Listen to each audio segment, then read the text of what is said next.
Tabitha, the functional gynecologist. I'm a board-certified OBGYN and functional medicine physician.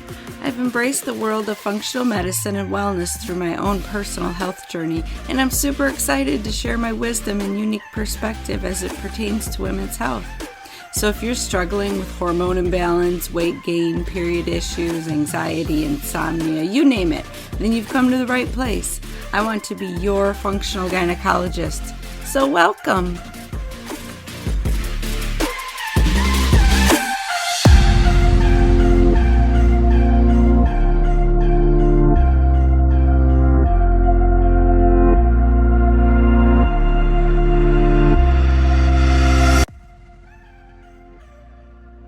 Hi ladies, so I'm really excited about this episode. This is kind of a continuation of episode 65 back in March. How do your genes affect your health with Dr. Sam Shay? So he talked about epigenetics and how we can use our genes to influence and really take our health to the next level. So I did his genetic testing. It's a saliva test. You send it in the mail, it goes off to Australia.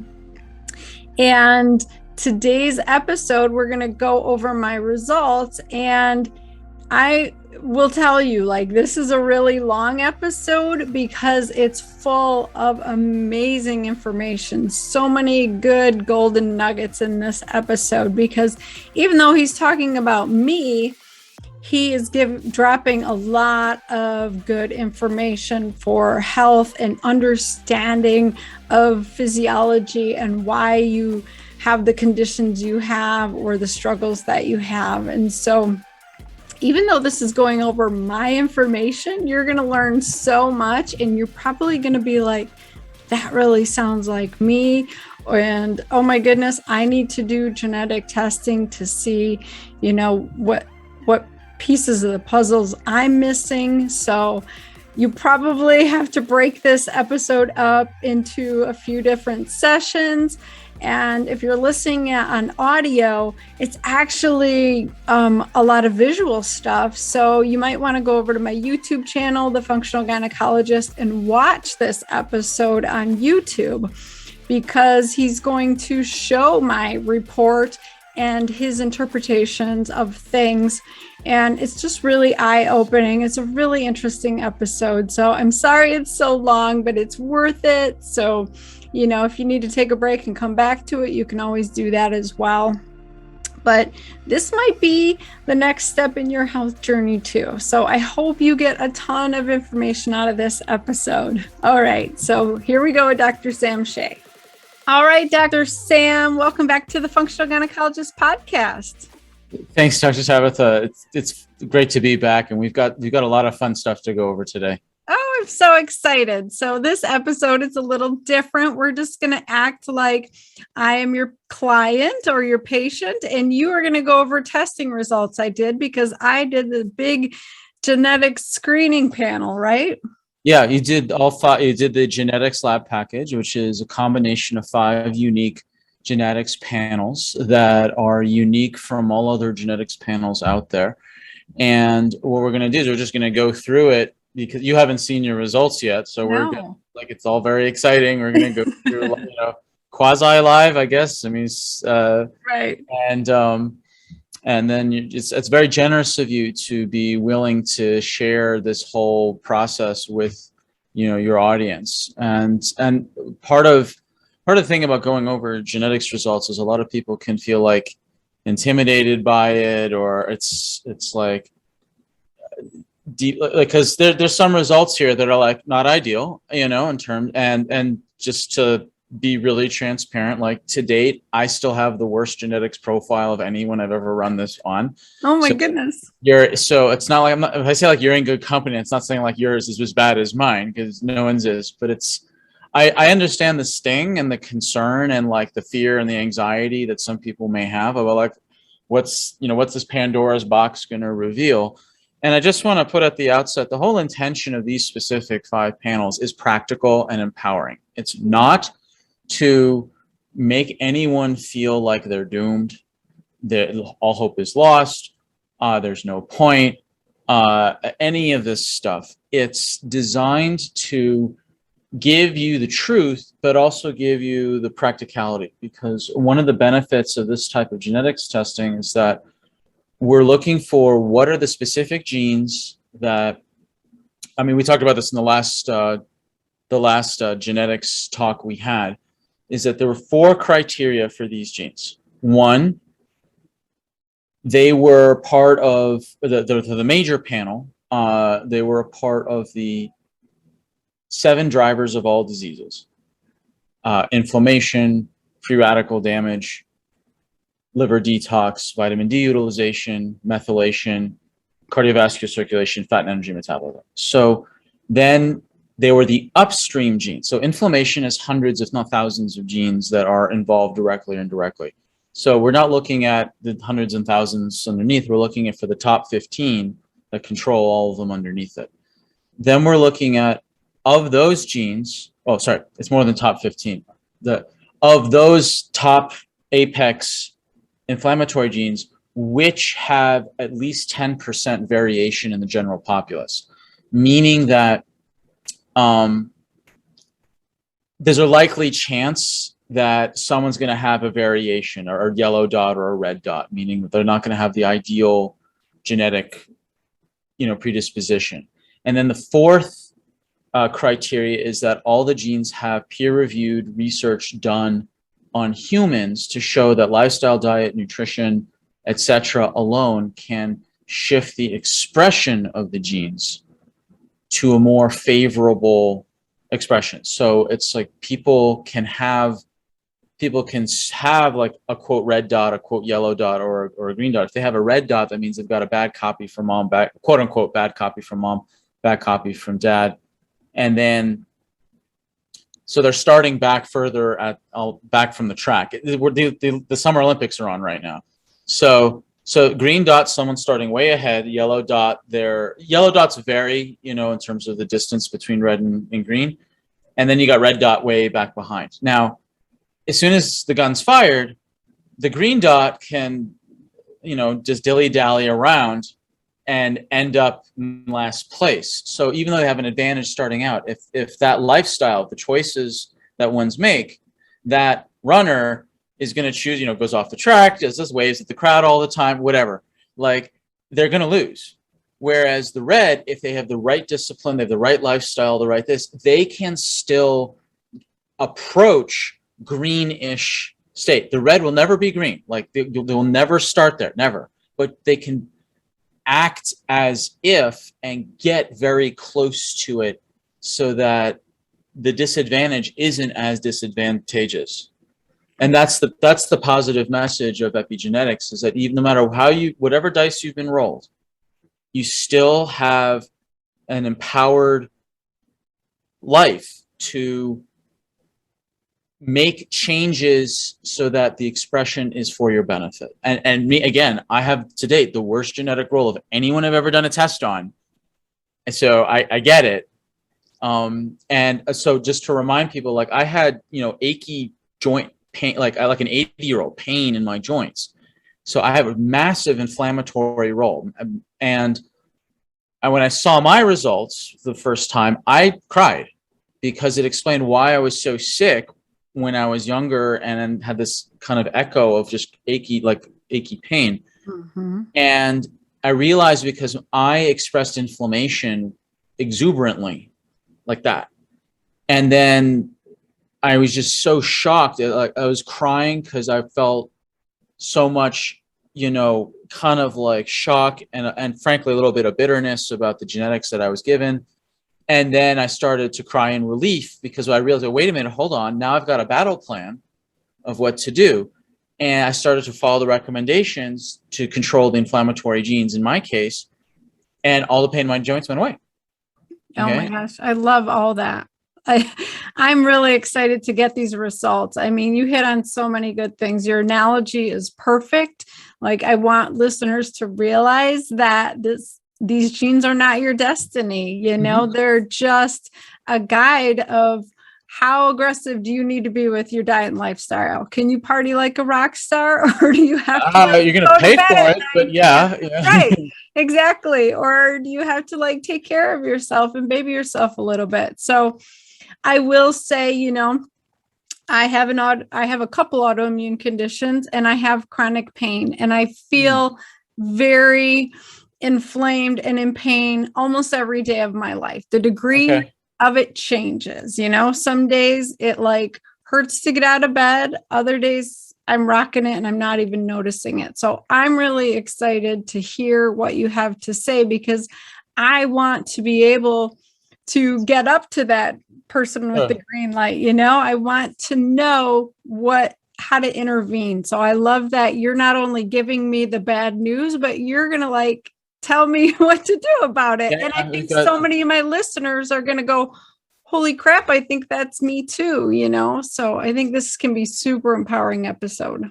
Yeah. And I want listeners to know, like, so this is your unique genetic makeup. Yeah. So this is not prescriptive to people watching this. This is prescriptive for you. Yeah. There are, if people do run these tests with me, like, there are going to be similarities and crossovers, because most people who reach out, they've usually been struggling with something chronic for a long period of time. And guess what? There's a couple common patterns I've seen over the years I've been doing this, particularly like both VDR genes are red, which means vitamin D receptor genes. And we'll get to that in a minute. But I've seen only 2 exceptions in my whole career where someone who's been struggling chronically had 2 green dots in their vitamin D receptors. So those are like some meaningful patterns. So just to clarify, I'm kind of jumping ahead here, but vitamin D receptors, there's the journey of getting vitamin D into the blood, whether it's from sunlight, supplements, or food. That's half the battle. Getting from vitamin D into the cells is a whole other journey.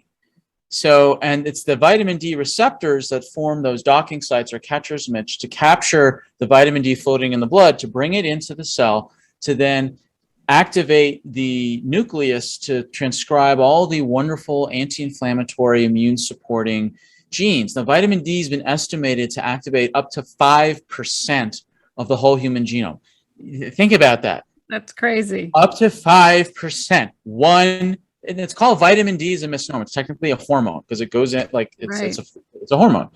And everyone knows now, because we're in, the plague, how important vitamin D is, because it's been shown that one of the best predictors of hospitalization and morbidities and all these problems of people ending up on respirators had to do with vitamin D deficiencies. So, but you look at what vitamin D does, it's anti-inflammatory and it supports the immune system. Makes sense. So what I've seen as a pattern, literally almost everybody, 2 exceptions only, who struggled chronically have had these 2 VDR genes, double red, occasionally double yellow, but almost always double red. I'm one of those. You're one of those. Oh, wow. Yeah, so lucky you win. Okay. Make a plaque, make a VDR gene plaque. So what we'll do is we'll jump right in. So what you're seeing, what you're going to see right here, this is not the, hold on, let me just reshare it so I can have it on my other, I've got monitors flanking me here. So I just want to make sure it's on the main monitor. And I'll tell the listeners, like, if they're listening to this on audio, there is a video version on YouTube that you can look at the results that Dr. Sam's going to explain from my testing. So the testing's very visual. It is very visual. So just people should be aware of that. Yeah. So do you see the title page of your report? Yep. Okay. So what you're looking at, this is not the official results. You'll get those, and I'm gonna switch screens and show them to you. What I'm showing you is the custom summary report. It's about 20, almost 30 slides long. It's the distillation of the 100-odd official reports between the 5 tests to what's practical now. So this is like the thing you print that is your personal little Rosetta Stone You'll have all the other technical, nerdy, stuff, stuff you can win a Scrabble tournament with all the terms in there. You'll have all that. But this is the personalized report that it put together. Okay. And then, so then this is this handsome fellow here is like describing everything. Here's your results, drum roll. And then the overview of what the genetics lab package covered. It was the combination of 5 different profiles, what I call the achieve your natural weight. It is also the kind of what I call the future proof your brain, in air quotes, or air quotes stop the clock test. This is the big one of the 64 main genes that fill all 4 of those criteria. Then there's the second lab test, which is your ideal diet, which is your carb tolerance. Is that how you navigate the world of carbs? Like, I'm a very low carb person. You're actually in the middle range. We're going to get to that. Actually, as the first one, we're going to start there because that's usually the one people want to know the most. Is like, what diet? Diet. Right. And like, can I have carbs? Please say yes. Can we negotiate? Is that possible? So that's your carb tolerance. This test changed my life. I had struggled with the whole reason I got into natural medicine was because of my terrible, embarrassing digestive problems back, from a teenager and earlier. And I just, even though I had the most Portlandia diet ever, like I knew the names of my farmers and all the rest of it, I was still having really bad digestive problems. And then I ran this genetics test and I realized that I have the carb capacity of an Eskimo, a carb, Inuit. Sorry, the carb capacity of an Inuit, not the carb capacity of a Mediterranean style diet. That even though the quality was great, hand-picked quinoa by the harvest moon by a left-handed monk, whatever, it didn't matter. It was too many carbs. It wasn't about the quality, it was a quantity issue. So within 1 week of changing my diet to my carb capacity, my digestive problems of over 20 years went away. That's impressive. Then we've got some trigger foods. So this is looking at relationship to gluten, lactose, caffeine, alcohol, salt, histamine, and other food allergens. The histamine and food allergens is a recent addition to this, which you came in under the wire to get those as well. Vitamin D is the 11 main genes that are the distance between the sun and getting into your nucleus. That's kind of a real focused report. Then the immunity support genes came out because it's relevant to the worldwide situation with the pandemic.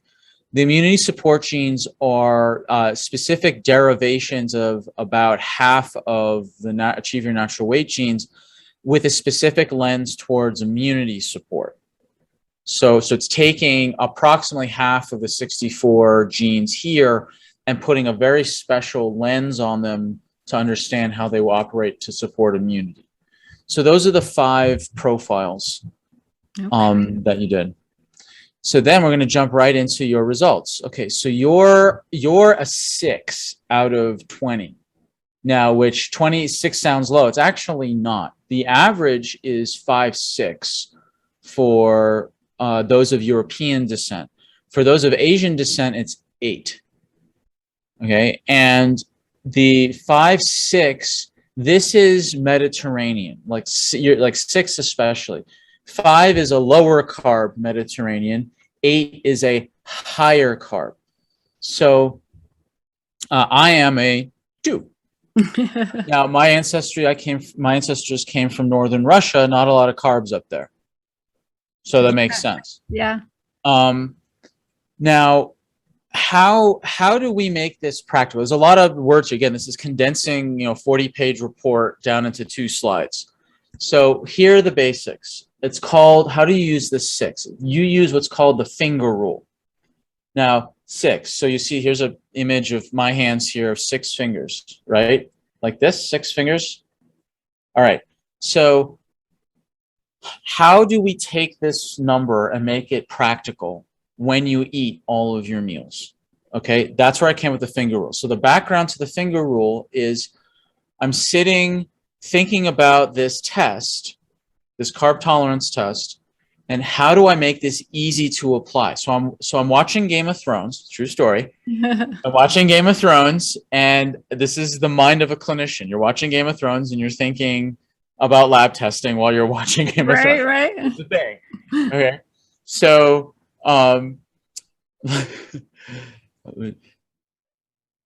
so in Game of Thrones, there's a giant. There's a guy he's like literally the strongest man alive. He's an actual person. He lifted 501 kg. That's over 1,000 pounds. He deadlifted. That's insane. Now there's also a dwarf named Tyrion, and so so in theory, the giant called the mountain and Tyrion, the dwarf, could have the same carb tolerance. Both of them could have a 6. So does it make any sense to prescribe, if someone's a 6, that's exactly 500 grams of carbs per meal? That makes no sense when you're talking about someone who's 7 foot, 400 pounds, and like 2% body fat, and someone who's a dwarf. Makes no sense to just give this prescription. So I'm sitting there, I'm like, how can I reconcile this? And then I remembered I taught X-ray analysis after I graduated chiropractic school. And in X-ray analysis, in the board exams, you learn a lot about the differences in skeletal X-rays between normative human structure and dwarf structure, because the bones of dwarves are different. Like there's some anomalies compared to normative skeletons, particularly their fingers. And I'm like, wait a minute, dwarf fingers. So what grows in approximate ratio to weight, to height and even weight with a human? The size of their fingers.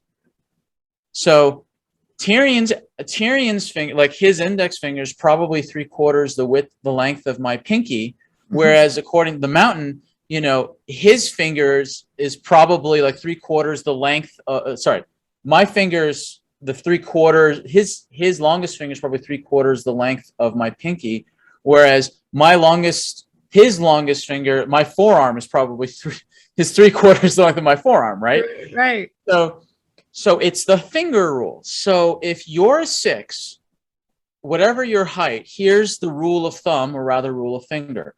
You get 6 fingers worth of carbs, heavy carbs, maximum per meal as a baseline. All right, so I'll say that again. You get 6 fingers worth of carbs, maximum per meal as a baseline. So what do heavy carbs mean? Grains, sweet fleshy fruits, tubers, really carb dense tubers. So it's like potato, right? Yucca, grains, sweet fleshy fruits like mango and Honeycrisp apples, as opposed to light carbs. Light carbs are mixtures of carbs and fiber, carbs and protein, carbs and mostly water, carbs and fat. So light carbs, you would get 6 times 2 as a baseline maximum per meal. So you have a Honeycrisp apple versus a sour Granny Smith apple. Do you see the difference? Mm-hmm. So you have instead of potato, you have things like a squash, which is like more fiber and water. A carrot is more like, it's like carbs and fiber. Beans and nuts are not, they have carbs, especially beans, but they're mostly like, it's most like protein. It's a mixture of carbs and protein. So heavy carbs as a baseline is 6 fingers worth. And I don't mean how much you can stack on 6 fingers. This has happened where people try to negotiate. Oh, so how much I can stack on fingers? Like, clever. No, but good try. You mean like 6 of potatoes, 6 of fries, 6 of hash browns, and 6 of waffles? I'm like, again, A+ for effort. No. So it's the width. It's the whole mass. So, because remember, like, people, really, the mountain, like, his fingers are basically which you can dunk your fingers in water. Like it's the whole, like everything. It's 6 fingers worth. Now, I just want to preface, there's no scientific literature on the finger roll. It doesn't exist. This is the difference between a scientist and a clinician. My job as a clinician is to take the science and make it practical and usable and effective. I ran this by Dr. Beaver. I interviewed him. I have 2 interviews of him on my YouTube channel. People want to meet the actual scientists that put together these tests. I ran the finger rule by him because, look, he's the scientist. I'm the clinician. I take his stuff and make it usable, you know, for the everyday person. He said, that's very clever. Let me know how it works. Well, I would say that is probably often how I eat. You know, if I'm being honest, if I'm just like looking at my fingers, that's a pretty typical carbohydrate size for me. Sometimes I'll go a little bigger on the light carbs, but you said that's 2 times. So that makes sense. Yes. Yeah. And that maintains my weight. So I love this. This is great. Okay. Yeah. And then it gets, so some people thinking like, oh no, I hope I'm not a 1 or a 2 because then I'm doomed. It's like, well, I am a 2 and yeah, it kind of stinks at times. That's true. But again, even these genes have flexibility. They have epigenetic shifts. So that's why I said as a baseline, because you can increase or decrease your carb tolerance depending on a number of factors. So that's what the second slide is about. What are the things that increase your carb capacity and what are the things that decrease your carb capacity? Okay. So I'll just jump to like the big one, exercise. If you exercise within 2 hours of a meal, you can have up to 500% increase of your amylase production. Amylase being the enzyme that these genes secrete to break down carbohydrates. So your 6 can jump temporarily to a 30. Temporarily, and it comes back down. So if people are really gunning to have a super high carb meal, whether they're traveling, they're at a social event, a birthday party, a business dinner, or so whatever, okay, and they have a low carb tolerance, or they just plan on binging on carbs, but they can be strategic and plan a vigorous workout within 2 hours of that high carb meal. Not exercise for 2 hours prior to your meal. It's an intense, high intensity interval training, ideally exercise period within 2 hours of that meal. That way you can temporarily jump your enzyme capacity. The other thing you can do is chew more, mixing more saliva, all that.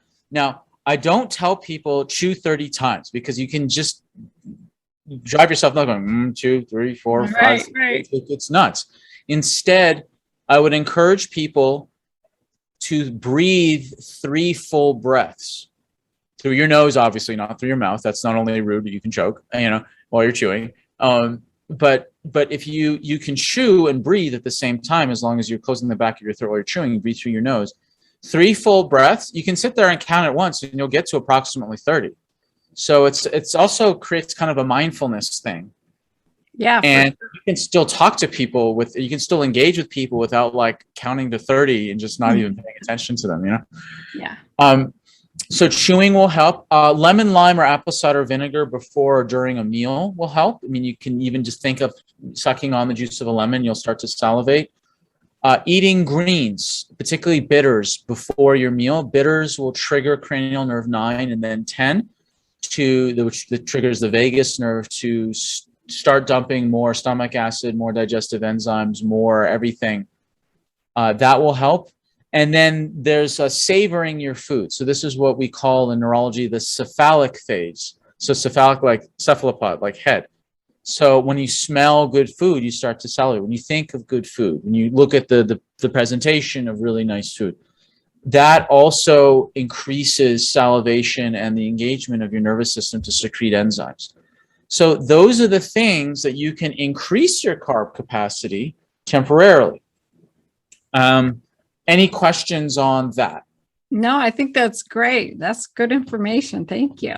You're welcome. Then there's the decrease. So I want to just preface this. A lot of people get super confused when they see this, that, oh my God, strawberries, blueberries, and black currants are bad because they decrease carbs. No, blueberries, strawberries, but they're not bad. It's just food is complicated. Like nature is complex.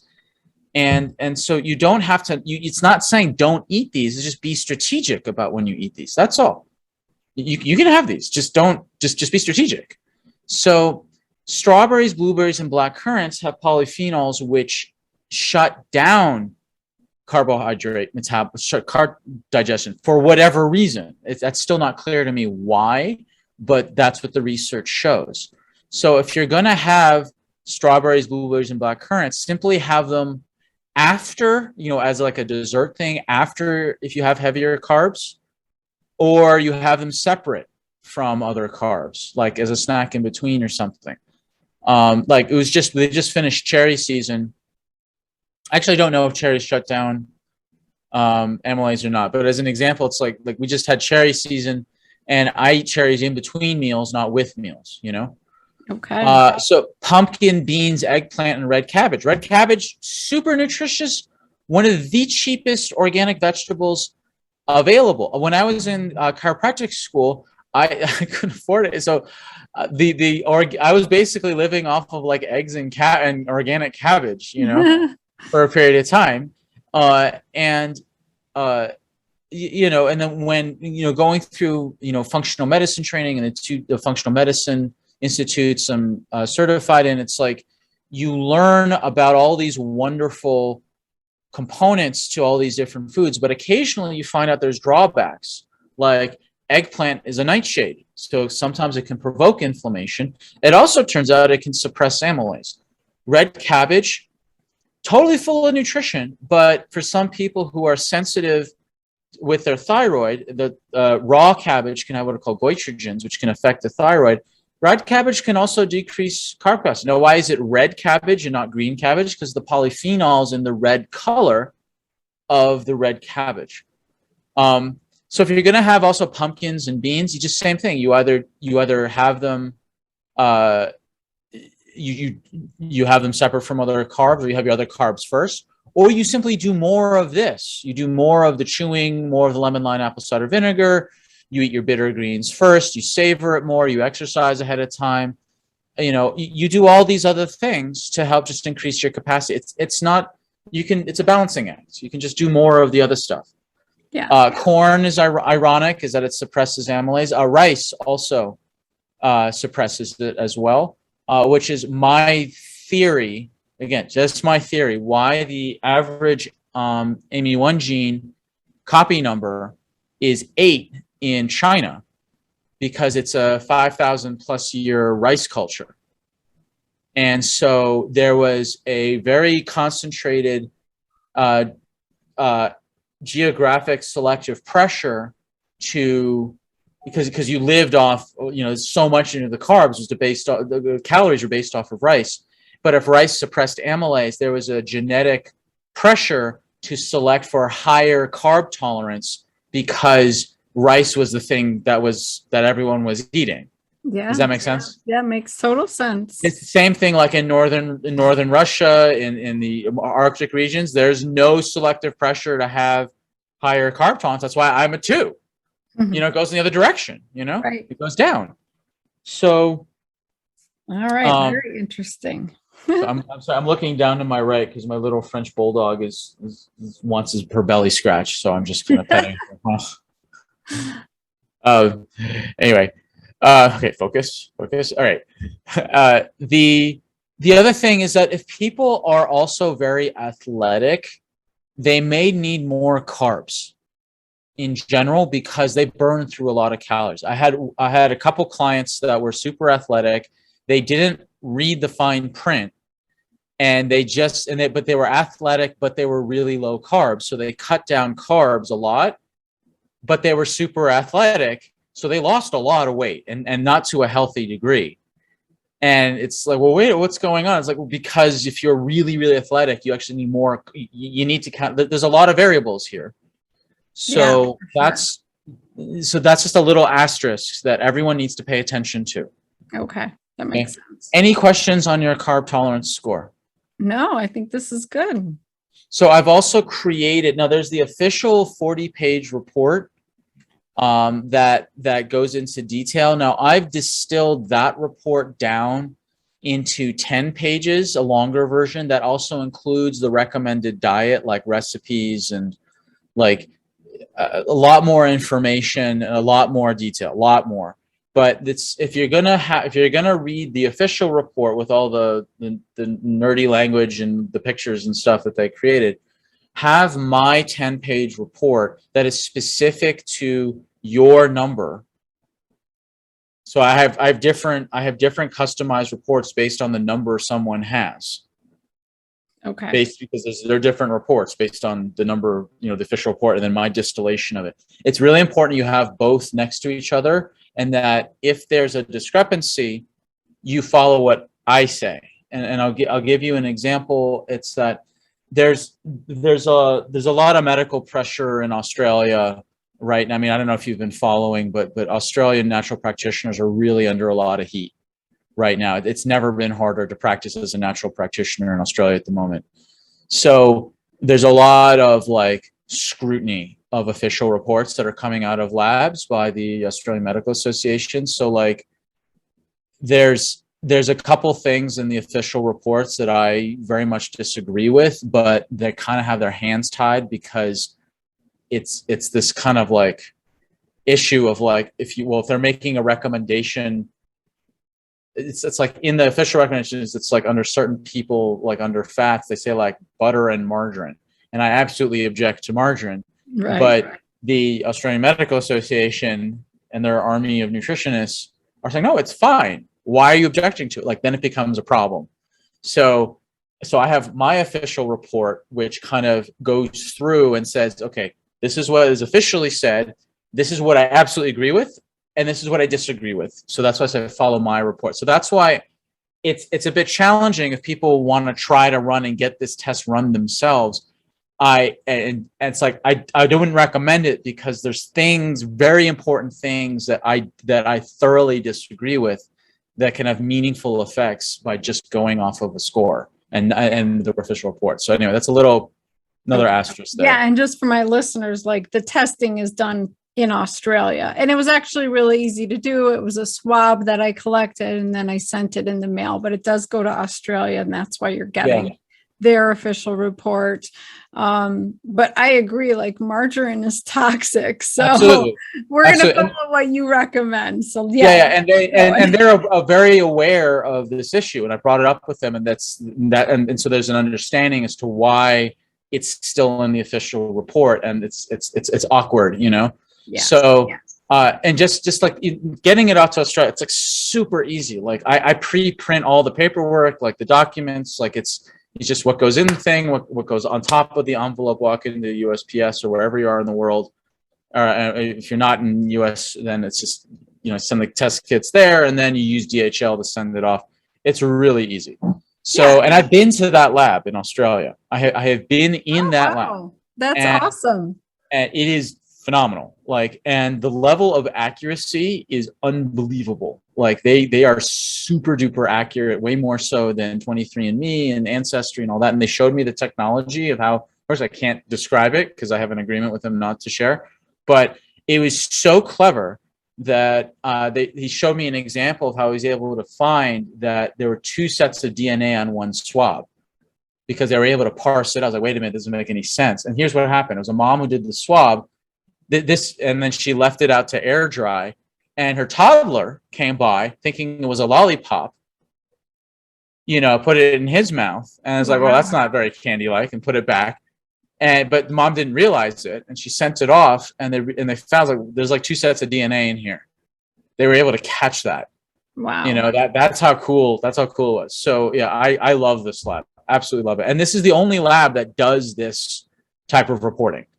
So you can't actually get this thing elsewhere. So next we're going to go to the trigger foods. Now we start with the trigger foods because they're the easiest to understand the difference between red, yellow, and green dots. So green dots is two good copies, one from mom, one from dad. A yellow dot is one quote unquote bad copy, one quote good copy from either mom or dad, doesn't matter from who. And red is two quote unquote bad copies. It's very simplistic to say bad. It's very simplistic. I know people who are into genetics, so I can hear them screaming into the screen right now. I get it, but we're talking about practical stuff here. Like, Right. so now we're talking about gluten, lactose, salt, alcohol, caffeine, histamine, and other food intolerances. So you are a green dot in your risk for celiac disease. So that means that you don't carry both the genes that have been shown to implicate the risk of celiac. You don't have that risk genetically to have celiac. It doesn't mean, however, that you couldn't possibly have non-celiac gluten sensitivity to gluten-based foods. Now, this just means that you don't have the genetics to create celiac based on the genes. Doesn't mean gluten is good for you, because a lot of gluten-based foods, particularly if they're inorganic, are just drowning in toxic pesticides and other problems that are Trojan horsed in along with the gluten-based foods. It just means that celiac is not necessarily on the radar for you. That's great, because I do have non-celiac gluten sensitivity. I absolutely Yeah, so do I. have gluten. So it makes me relieved to know that I'm not going to go on to develop celiac in addition to my Hashimoto's and Raynaud's and everything else. That's good. So lucky you. You don't get a third. You got 2 autoimmune. You're not looking for a third. No. Oh, right. So then the second thing is lactose. So lactose is you're also not genetically vulnerable to lactose sugar. So now I just want to give like a meaningful caveat to that. It doesn't mean that you might not be sensitive to dairy. Now, I am a green dot in lactose, and I am super sensitive to dairy. Why? Because there's other allergenic proteins. I mean, lactose is a sugar, but like there's whey and there's casein. It's just 2 other main allergenic proteins. I'm very reactive to those things. Yes. So, yeah. So it doesn't mean people have a green dot, they got a free ride with milk. Like, so I'll give you a real example. My mother, I was very reactive to dairy, and my mother went, at the time, this is like the 80s, she got Lactaid milk and Lactaid pills. She's like, look, we solved your problem. And I would take it and it would do nothing. And she'd be so frustrated because she thought got the expensive milk, did all the things, and was like, it was not a good situation. She thought I was like making stuff up or wanting attention. I was like, no, I'm genuinely like really have a bad stomach issue going on, because in her world, she thought the only thing wrong with milk was lactose. Now, she's a retired medical doctor. She was a medical doctor. She graduated in the 70s, and at the time, 70s, 80s, like that was all you thought was bad in milk was lactose. So I can understand her frustration, because whey and casein were not on the radar, especially for medical doctors. Right. So that's why I could be. So even if you took the lactose stuff, not irrelevant if you're reactive to casein and whey. Now, in the official report, they actually have a really wonderful chart of dairy products with decreasing levels of lactose if you are a yellow or red dot. Now, it doesn't mean you may still be reactive to casein and whey, but if people are reactive to lactose, there are certain dairy products. The biggest example is ghee, which is best. There's no lactose, no proteins. It's just the fat. Like I'm fine with ghee as long as it's actually pure ghee, because sometimes it's not so pure. Yeah, exactly. Good. So any questions on this? No, it's all making so much sense. Yeah. So, and the good news is that this is 2021, not 2001, meaning that for those of us that struggle with dairy, the dairy-free industry has really matured. I mean, they're not quite as developed they're about 5 years behind in terms of their technology and believability as the gluten-free industry. But like things like Miyoko's butter, quote unquote butter, is like the most butter-like butter I've ever had. It's like cashew oil and coconut and some other stuff. Like it's the most butter-like non-butter thing I've ever had. I only discovered it early last year, and I made up for 15 years without butter. I had to cut down. I was going through like 3 bars a week because I was just like, I miss butter. So Anyway, so there are options for people who struggle with dairy, and it's only going to get better and better. Yeah, for sure. So alcohol, this is your genetic sensitivity to alcohol. Now, for those of you who are real genetics nerds, you're like, well, wait a minute, where are the genes that are specific? It's on the official reports. This is, again, just the summary. This is the summary report designed for the lay public to just know what to do. If you want the nerdy stuff, it's there. It's just in the official separate reports with all the jargon, all the weird, hexadecimal designations of like DQF5692 genes, whatever. Like, it's not necessary to know those things unless you're a nerd or a clinician. But you are genetically sensitive to alcohol. So metabolism of alcohol can be problematic. I'm a red in this. So like I've instinctively always shied away from alcohol, always. Now, me too. If I feel like I'm a red, like if I get past 3 drinks, there's a potential that I'm vomiting and having a hangover. Exactly. It's pretty low. Yeah. Like I've avoided alcohol. I mean, the reason that I don't drink alcohol is not necessarily my genetics. It's that if your first exposure to alcohol was Manischewitz, you'd be sober too. That's not good. So if people want context for that joke, go to my YouTube channel, and I have a stand-up comedy playlist. I do stand-up comedy as a hobby. I have an entire minute and a half set on why I don't drink alcohol, and it's like, if any of you've ever tasted Manischewitz, it tastes like virtuous Robitussin. Oh God! Okay, like it tastes like vindictive grape juice. Okay, so this is. Anyway, I have a whole bit on it, so you can little teaser for that. Yeah. So that's alcohol. Then there's coffee. Now, coffee, so this is this is the one that's kind of most confronting for people. I find that of the 7 things that this food trigger panel reveals, the things that is the most confronting to health enthusiasts is the coffee one. Okay. And so I'll give you an example of me. You're a yellow dot, but I'm a red dot. All right. So I had the most bulletproofy coffee ever, coconut oil, coconut milk. I put in like licorice for adrenal and ashwagandha and added in like clove and cinnamon and cardamom. And I made this like fancy, like chocolate powder, like cocoa mochaccino chai Moroccan coffee, this luxuriously super complicated thing, and I was still a jittery mess 90 minutes later. I have become that way in the past 3 or 4 years, so I find that my genetics are definitely going the wrong way. I'm not doing well with coffee at all. Yeah.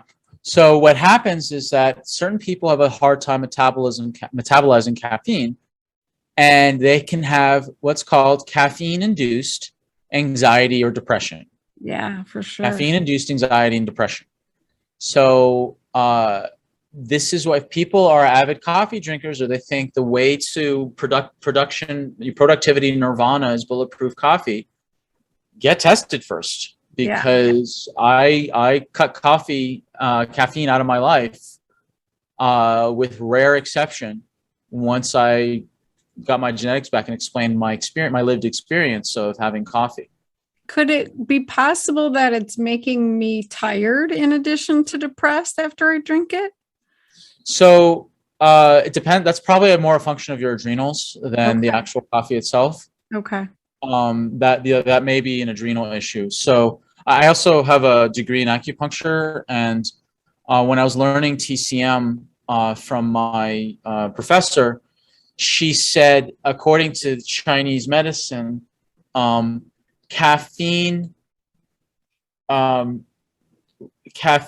expresses kidney qi at the expense of the substrate, which is a very fancy, colorful way of saying that you squeeze the kidney with a capital K in Chinese medicine clumsily translates to adrenal in Western physiology. It's very clumsy. It's not a direct one-to-one. There are some genuine kidney-related issues, but for the most part, kidney, capital K, Chinese kidney, means little a adrenal in Western physiology and natural medicine.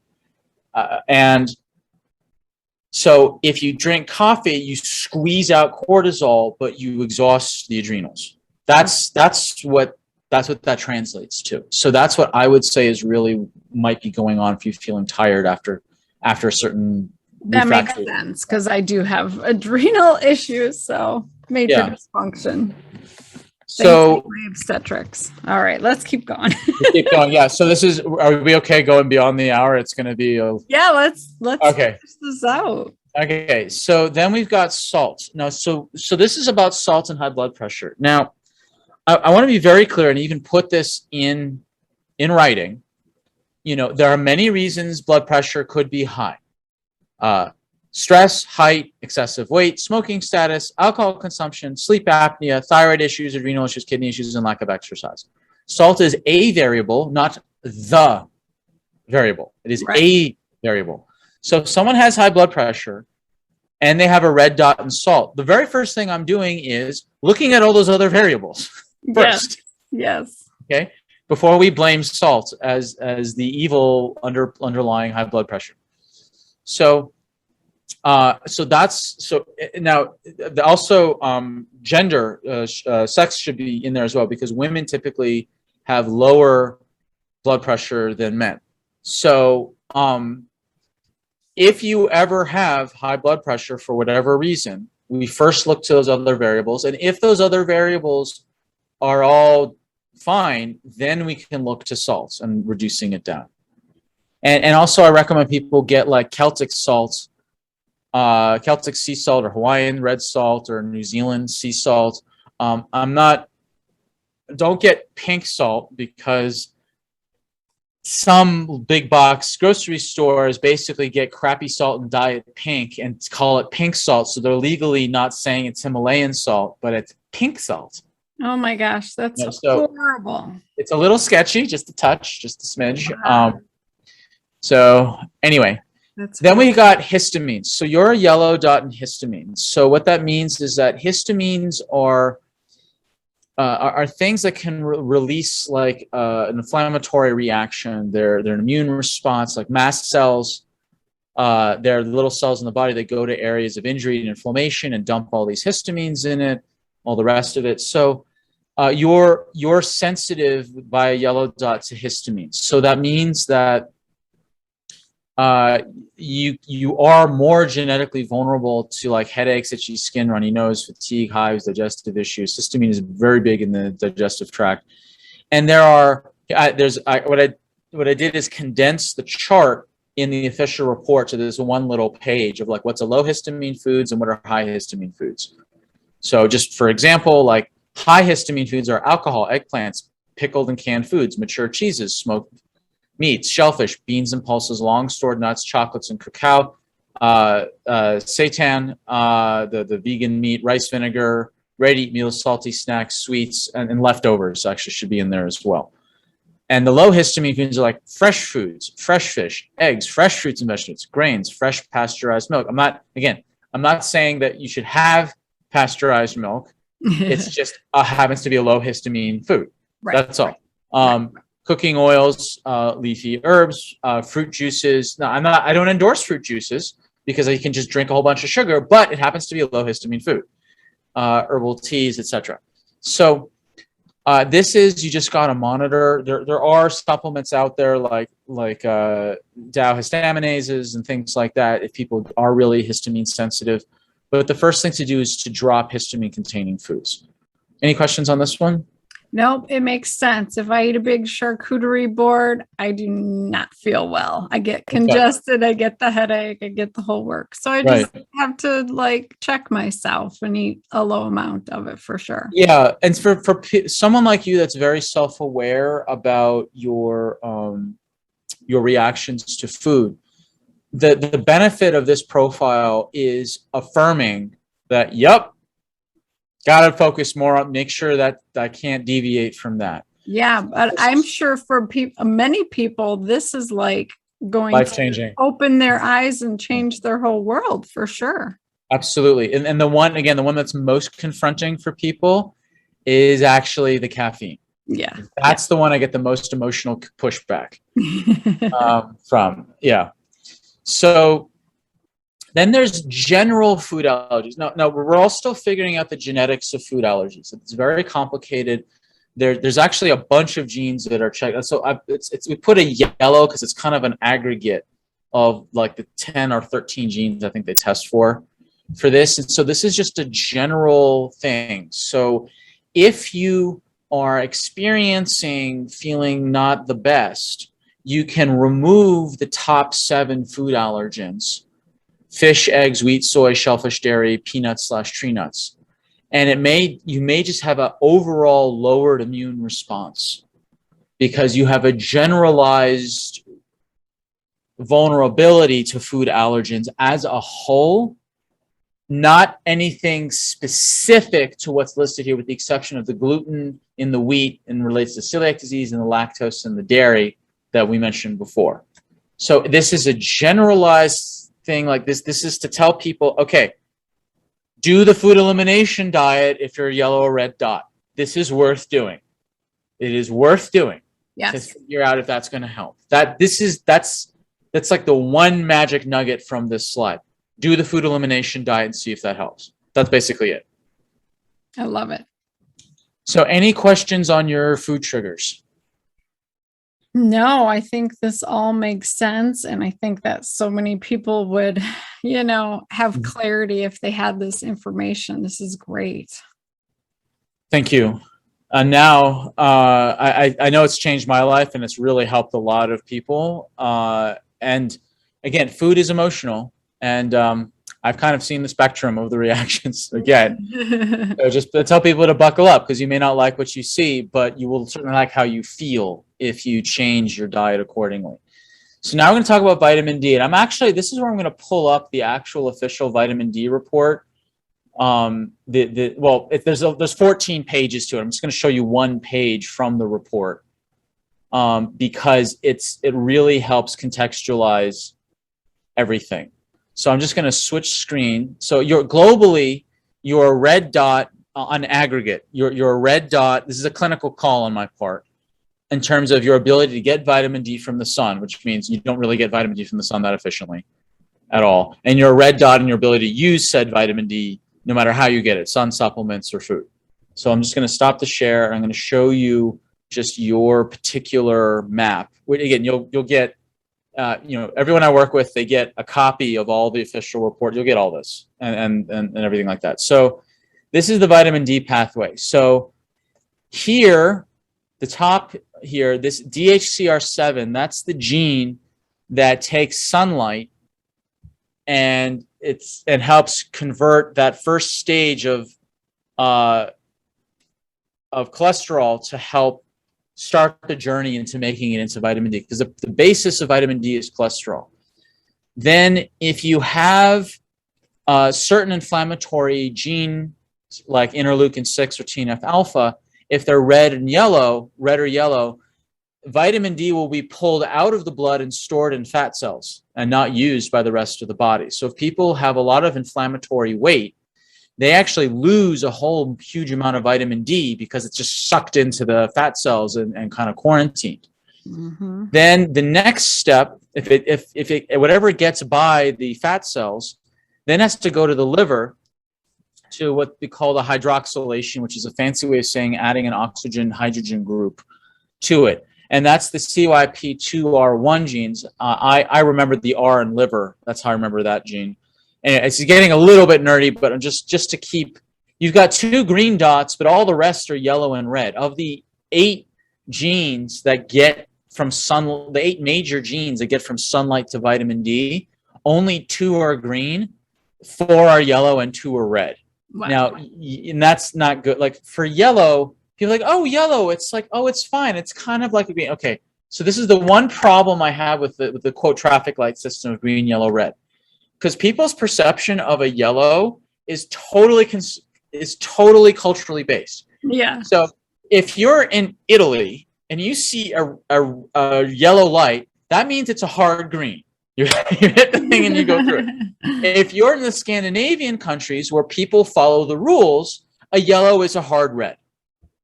So that's the problem with the traffic light system, is that people think yellows are either a semi-green or or a semi-red. For the purposes here, we treat yellows like semi-reds for health reasons. Now, is it true that all yellows are semi-reds? No. But for health, it's better to err on that side for your health-based genes. Okay. Yeah, that makes sense. So you see how it's really difficult for you to actually get vitamin D into the blood in your particular case? Yeah, that's a huge bummer. And then when you get it, then you've got some issues with the vitamin D receptors even getting it in. Now, we're going to cover what to do about those vitamin D receptors because the VDRs are so important. Those two genes are actually on the big 64 gene thing, which is what we're going to cover next. And then we're going to see what to do based off of the bigger gene test that includes all this plus the inflammatory genes. Because the VDR genes, in my opinion, are best clustered along with the 15 major inflammatory genes. Of all the hundreds and thousands of inflammatory genes, the 15 fulfilled the requirements of one of the 7 drivers of disease, inflammation. The genes that were upstream, minimum 10% had a variation, and the genes all showed peer-reviewed scientific research done on humans that lifestyle alone can change the inflammatory genes to be way less inflammatory. And so I put the VDR genes as the 16th and 17th inflammatory genes, if that makes sense. Yeah, for sure. Good. All right. So then the next thing we're going to do is that we're going to go to, I'm going to put the share screen back on to your, all right. So this is the summary page for your vitamin D. So this is just explaining your red dot. It's harder for you to absorb vitamin D via sunlight. You need to take either vitamin D supplements or have foods that are high in vitamin D. So like egg yolks, sardines, liver. If people want, I have a very specific company I get my sardines from, that are from clean caught, etc. Sunlight. There's a great app called D-Minder, like Reminder, but D-Minder.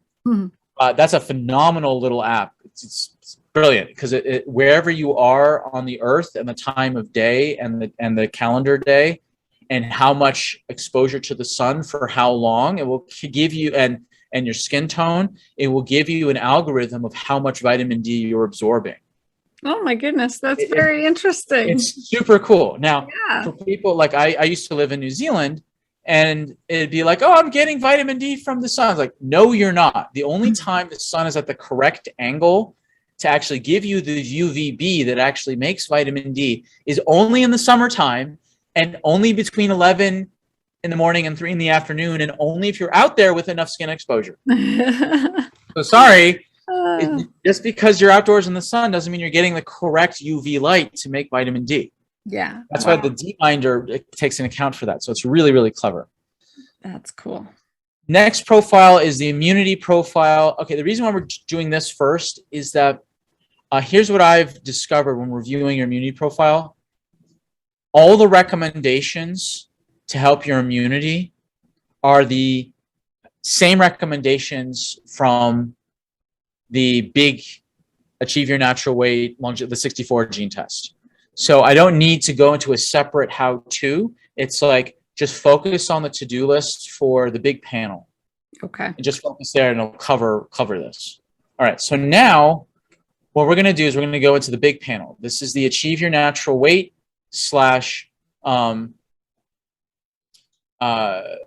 future-proof your brain / stop the clock / all this stuff. And so now we're going to go through each major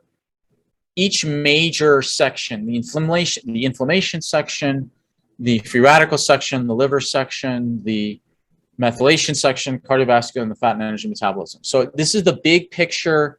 I'm just showing you the big picture trend. So you are, out of the 15 inflammatory genes, you have 11 of them as red and yellow dots. Okay, so that's on aggregate, that's a red dot. That's a lot. That's you're very pro-inflammatory on average as an aggregate. Okay. Oh, I knew it. Yeah, I know. Yeah. So I'm 13 out of 15. Okay. So you're in good company there. So just pulling up. So I'm going to just show you I'm actually going to show you all the different, this is going to get a little nerdy, but I'm just going to show you kind of the single page summary of the 15 pages on the official report. I'm going to kind of jump back and forth from the official report to my summary to show you what I mean. So there's 3 parts to inflammation. There's the initiation, the propagation, and the extinguishing. You had a green dot in initiation, meaning that you don't easily trigger the inflammation, but your red dot in propagation, extinguishing. Once you do get inflammation going, it keeps going and it's hard to put out. Do you see the difference between splitting into 3 parts, initiation, propagation, and extinguishing? Yeah. So once I get going and I'm inflamed, it's hard to turn it off. It's hard to turn off. So initiation is in the interleukin 1. So there's 3 interleukin 1s here. I know that sounds confusing for people listening. How's there 3 interleukin 1s? Doesn't that be 1, 2, 3? No. It's interleukin 1A-1, 1A-2, 1-B. It's all super nerdy. Again, that hexadecimal system they came up with of naming these things is just kind of nutty. You know, you're the computer programmer or Scrabble enthusiast to really want to dig into all of this. So of the, it's interleukin, it's the 3 interleukin 1s, interleukin 6 and TNF alpha are considered to be the major initiators of inflammation. 4 of those 5 genes are green for you. So you have all 3 interleukin 1s are green, and TNF alpha is green, but the interleukin 6 is a yellow. So 4 out of the 5 initiations are green. That's a green dot on aggregate in my book. Okay. So that's why I said you're a green for initiation, meaning you don't initiate inflammation easily. But then when you look at the propagation, that's interleukin 8, interleukin 18, all 3 CRP genes in the liver and the 2 COX genes as well, those are all red and yellow. So the liver ones are especially important to pay attention to, because if your liver gets clogged with inflammation, other things are going to go awry with the liver, because one of the liver's primary job is to deal with inflammation. And so I did a case study on this at a genetics conference where, you know, women, there's a particular type of woman that the more they work out, the fatter they get, which is demoralizing at a minimum. Right. So what I found in the patterns when I genetically analyzed this is that they have lots of inflammatory genes, and they have problems with their liver genes specifically for detoxing estrogen. But they've got a cluster of these 3 acute phase liver protein inflammatory genes here, the CRP genes, meaning that if they get inflamed and their liver just kind of goes, you know, wacky with all sorts of inflammation, the liver is going to make a decision. Are we going to deal with inflammation that's really dangerous, or are we going to try to deal with these hormones that are floating around? Now, I've asked people who have no background in health and medicine, intuitively, what would you decide if you were the liver? Inflammation or hormones? What are you going to deal with first? Every single person with no exception has said inflammation. I said, you're correct. So what happened is that these women that over-exercised for their genetic capacity, they crossed the line from anti-inflammatory levels of exercise to now pro-inflammatory levels of exercise. And then what happens with all the inflammation is their body now starts to retain water to dilute the toxic inflammatory chemicals. To do what? Buy the liver and kidneys time to filter out the toxic inflammatory chemicals. That's why they can get fatter, not from fat, but from water retention. It's puffy weight, it's fluid weight, it's water weight. It's not calorie weight. It's this puffy weight, right? So, and there's one simple test aside from you over-exercise, you get fatter. It's the muffin test. I think we talked about this on the last podcast. If you eat a muffin that, you know, unless it was last year's Christmas fruitcake, it didn't weigh 3 pounds. But if you ate a tiny muffin and you suddenly gain 3 pounds, it's not the weight of the muffin, it's the inflammatory chemicals in the muffin that triggered an inflammatory response. So your body's now retaining water to dilute the toxic inflammatory chemicals in order to buy the liver and kidneys time to filter out those toxic inflammatory chemicals. So it's the same. So, and if you've got this cluster of these overall lots of inflammation, lots of these 3 liver genes, and particularly the 2 VDR genes in red, you are very vulnerable to this inflammatory puffy weight phenomenon. Does that make sense? It makes complete sense. I always gain weight when I strength train and do There you go.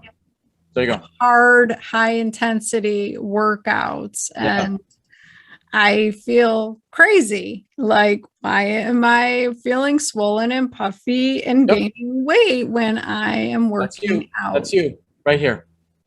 This is it. This is why.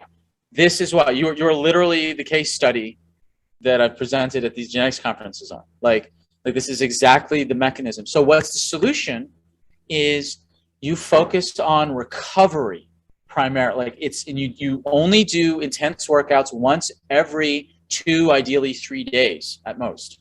You don't do it every day. You do not do this every day. You don't do high intensity intervals every day. No. You do minimum 1 day break, ideally 2 days break, and you only do high intensity interval training twice a week. And then in between, at most 3 times a week, at most, but really twice, if you're this sensitive to it. And what you do on the off days is you focus on movement, not exercise, but movement, like light yoga, walking, swimming, tai chi, qigong, all these other things. And you focus on recovery. So this is where things like ice baths to help drop inflammation, you make sure you're properly hydrated, plenty of sleep, alternating between like saunas and cold plunges, things like that. You focus on an anti-inflammatory, recovery-focused exercise system, not I'm going to exercise more to deal with this puffy weight. That's the exact wrong thing to do. Wrong.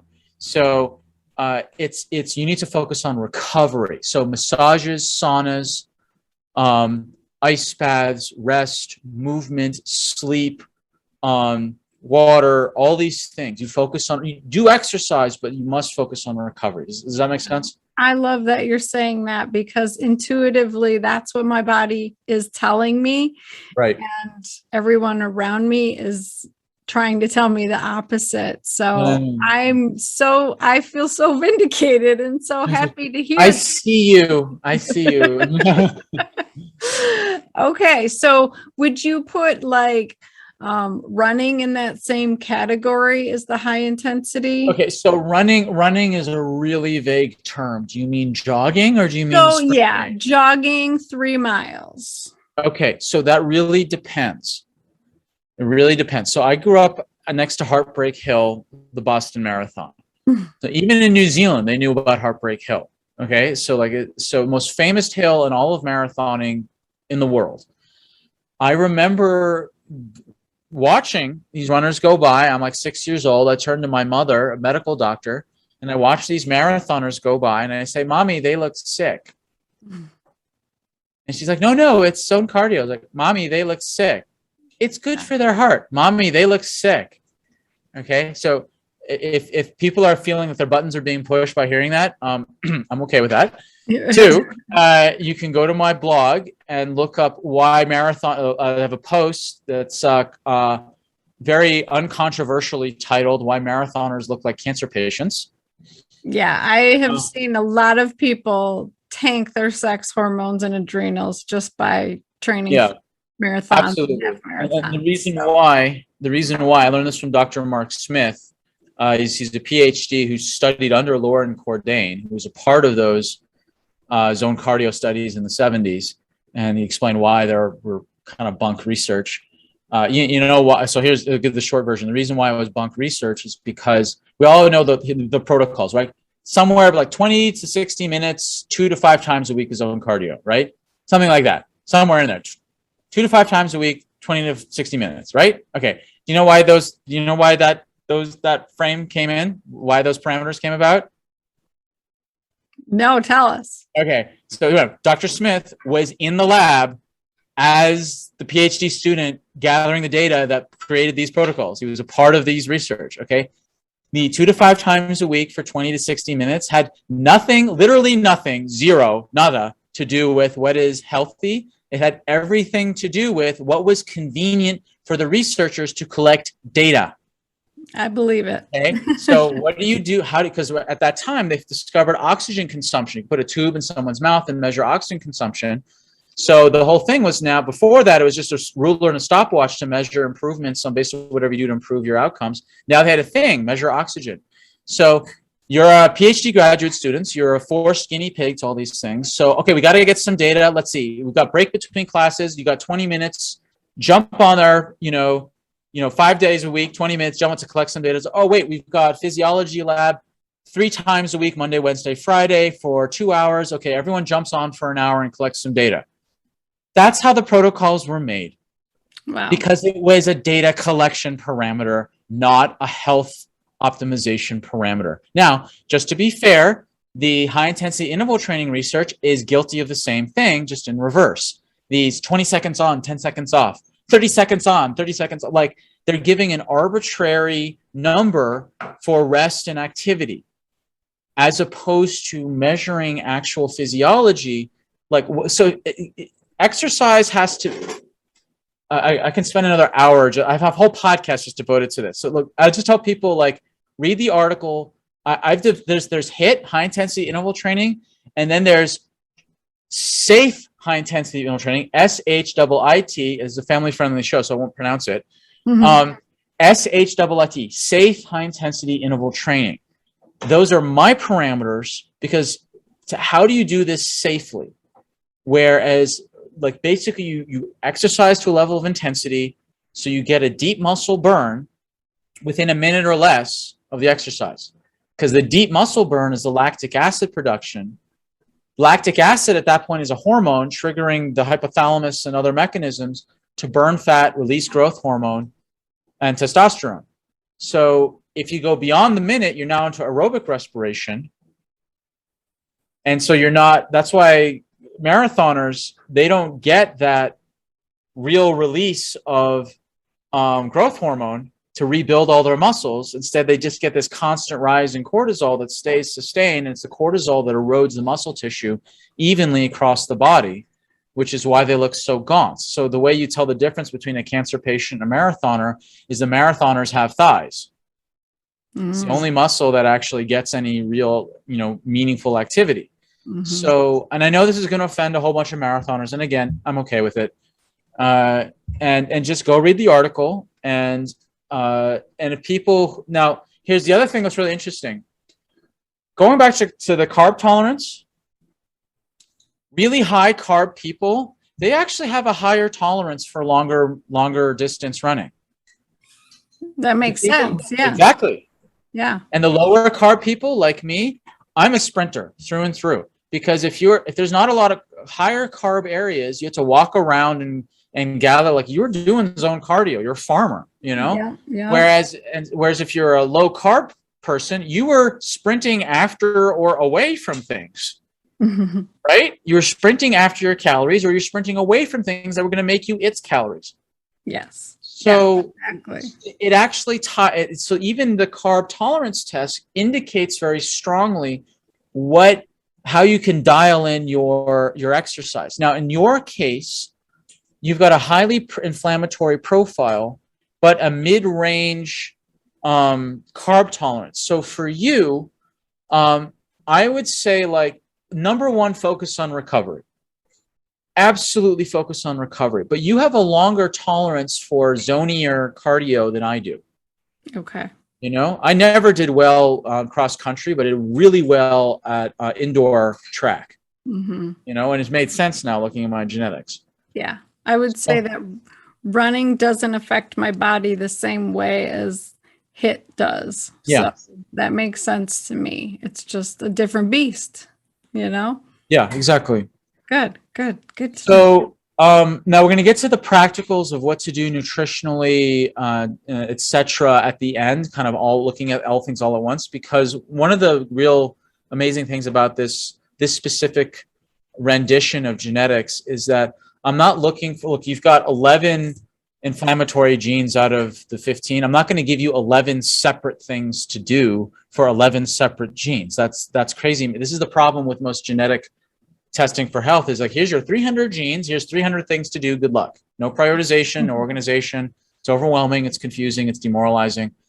So instead, I'm going to look for what are the fewest number of lifestyle interventions that beneficially affect as many of these as possible. Like one intervention helps all 11 of these, or 8 of them, or 9 of them, or 7 of them, or whatever. So what can you do, like the fewest number of things to activate the most number of epigenetic shifts for these problematic genes? Okay. So now that's the inflammatory. Now I'm going to go to the next page of your trend. So this is the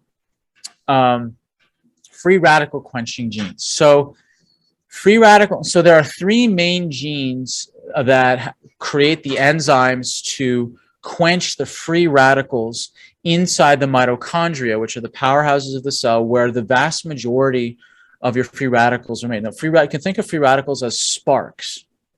They're the sparks that come off the machine. Your mitochondria are very complicated factories that take proteins, fats, and sugars and put them through very, very complicated machinery. And the machines are the vitamins, the minerals are the computer chips of the machines of the vitamins. CoQ10 is like the conveyor belt transport things. You've got free antioxidants that act as the janitors to put out the sparks and clean up the mess. You've got all these different things. You got specialized lipids and fats to form the walls of the factory. There's all sorts of things that go into make this free radical, this powerhouse of the cell called the mitochondria. But you need really good janitors to clean up all the sparks so stuff doesn't catch fire. Yes. So there's 3 genes: MN-SOD, glutathione peroxidase 1 or GPX1, and catalase. And you've got a MN-SOD, which is called superoxide dismutase. There's 3 different main superoxide dismutases. The MN stands for manganese. Manganese is a mineral, not magnesium, manganese.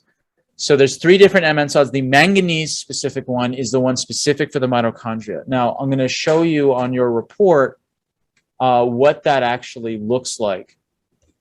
So it'll make more sense to see why this is so critical. And it is a little nerdy, but it's important to understand why. I'm just going to zoom in just a little bit so it's easier to understand. So the body is really cool. It takes 2 free radicals, and then through this SOD enzyme, this little micro machine, it'll turn 2 free radicals into hydrogen peroxide. Same hydrogen peroxide you get at the pharmacy. And then next, your body takes 2 hydrogen peroxides and then combines with these 2 enzymes, catalase and glutathione peroxides. You get oxygen and water. So how cool is that? Your body takes free radicals and you end up with oxygen and water. That's amazing. That is literally amazing. But if you've got yellow or red dots, that means that these enzymes aren't working so well. Okay, now I got double reds here, so I feel for you. Okay, and so that means that you've got to do specific things to support lifestyle changes, nutrition, etc., to help these yellow dots behave more green-like.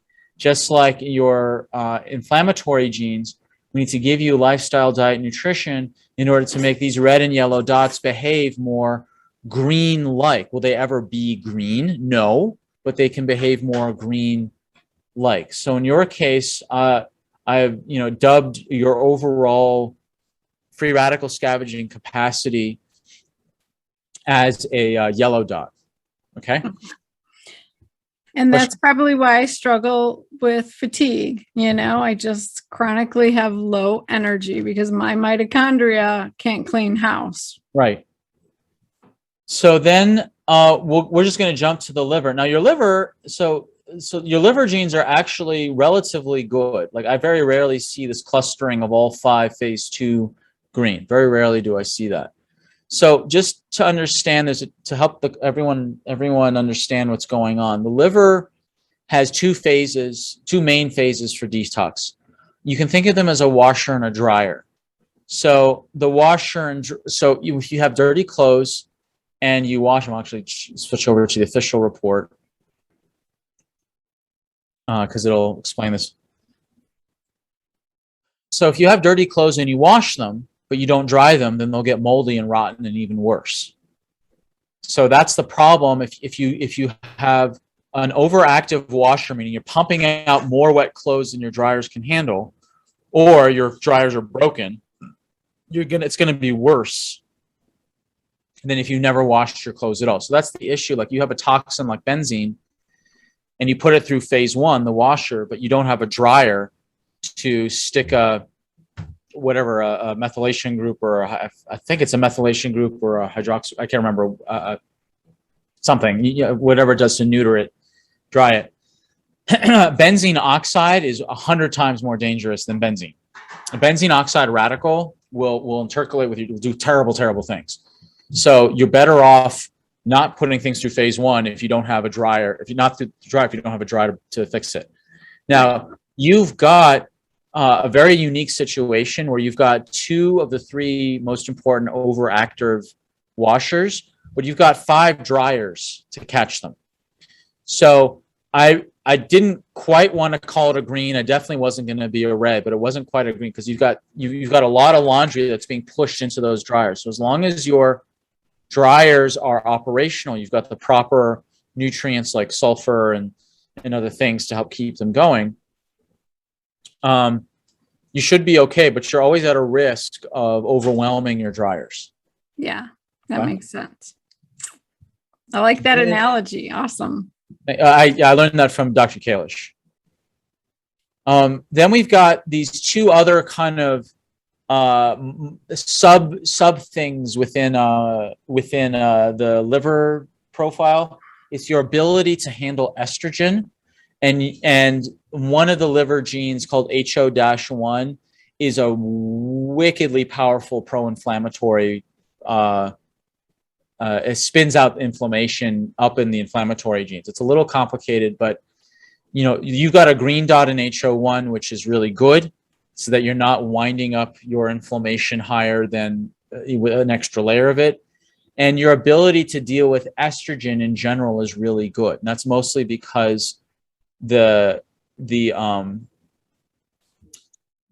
of the phase 2 genes, which is really important for estrogen detox, are all green, and you've got of the phase 1, one of the 3 is green. So just kind of on balance, it's more errors on green. So basically 2 of the 6 genes related to estrogen are yellow, the rest are green.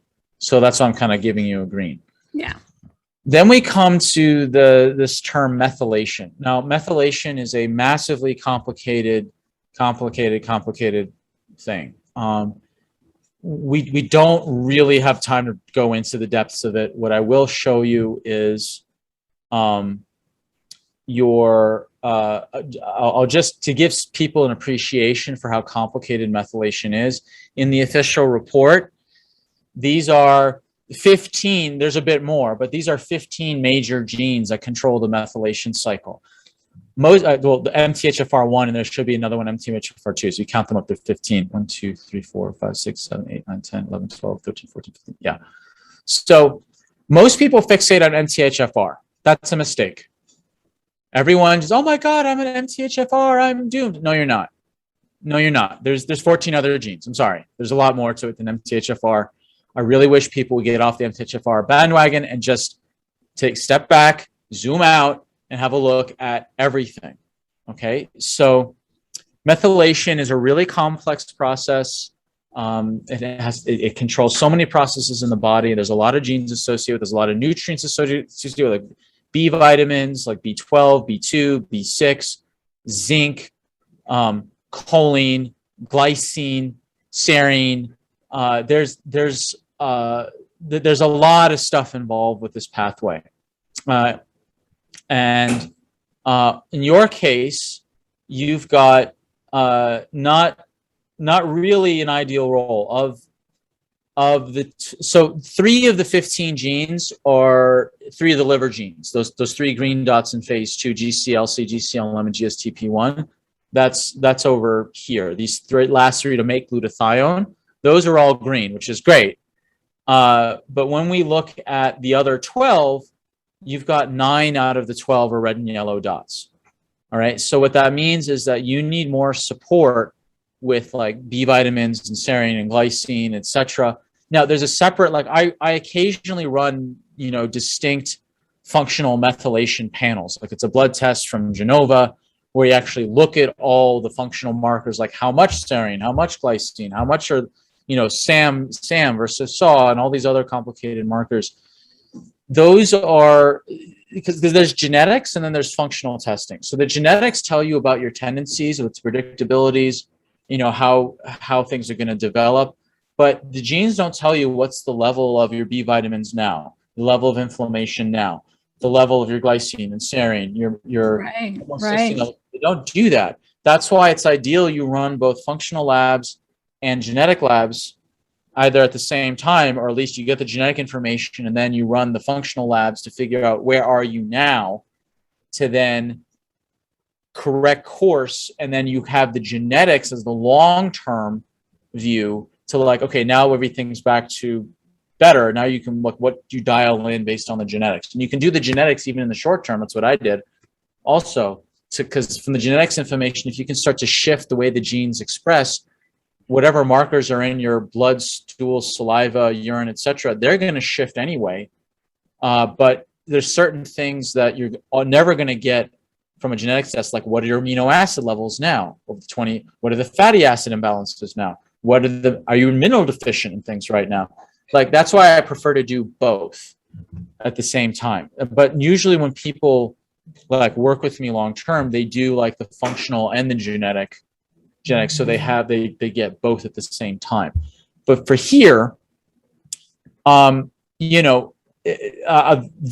a lot that can be done, but in terms of practical, I want to point out these are genes 29 to 40. Okay, these are very specifically ordered. What does that tell you that these are genes 29 to 40 and not genes 1 through 12 listed on this profile? What does that tell you? Maybe they're not as important.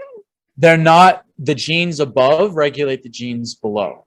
Okay. So whatever the top 15 genes, all the inflammatory ones. So inflammation regulates methylation. Right. So if we can help with methylation, free radicals, liver detox, also the vitamin D receptors are above us as well. A huge part of methylation will be addressed. And then we just zhuzh with what's needed within methylation. So things like B vitamins, B12, maybe, and magnesium, for example. Now, in your case, you're a red COMT. So COMT is a very special gene. It's called the worrier versus warrior gene. And that's like, I don't recommend people look up methylation because frankly, it's just a hypochondriac hellscape. It's a terrible thing to go down that rabbit hole on the internet to look up MTHFR genes, because you'll just worry yourself to death and get on some websites and literally spend thousands of dollars to fight this one gene. Totally not the right approach. Okay, it's instead you got to look at the big picture, like the things that I'm doing. It's like, let's look at the aggregate. Let's look at what's the highest priority. Let's find the minimum number of things, lifestyle, diet, nutrition, that will help the most number of rogue red and yellow genes. Done. One exception, COMT is worth looking up as an individual gene, because COMT, what it does is that it's the thing that clears adrenaline. It's the thing that clears cortisol, estrogen, and dopamine in the brain. So people who are red COMT, they're very slow to break these things down. So they have blazing minds. Like they're constantly thinking. They have harder times with anxiety, harder times with insomnia, but they have a higher capacity to be stronger thinkers and just rapid thinkers.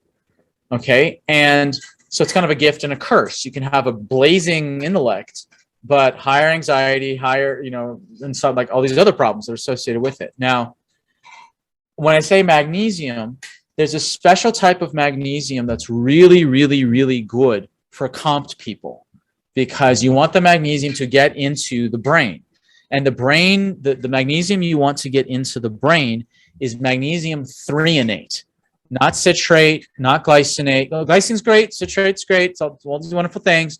But magnesium threonate is the special magnesium for red and yellow COMT people to help them come up. Now, also you can get SAMe, which is great, but SAMe is really expensive. Now, here's something else that people need to know. A lot of you see like, oh, L-theanine is wonderful to help with the mud. It's not for red and yellow dotted people in the COMT gene. It's not. It actually makes things worse. Let me go get some water. My mouth's running dry a little bit. Give me a second. Yeah. Okay.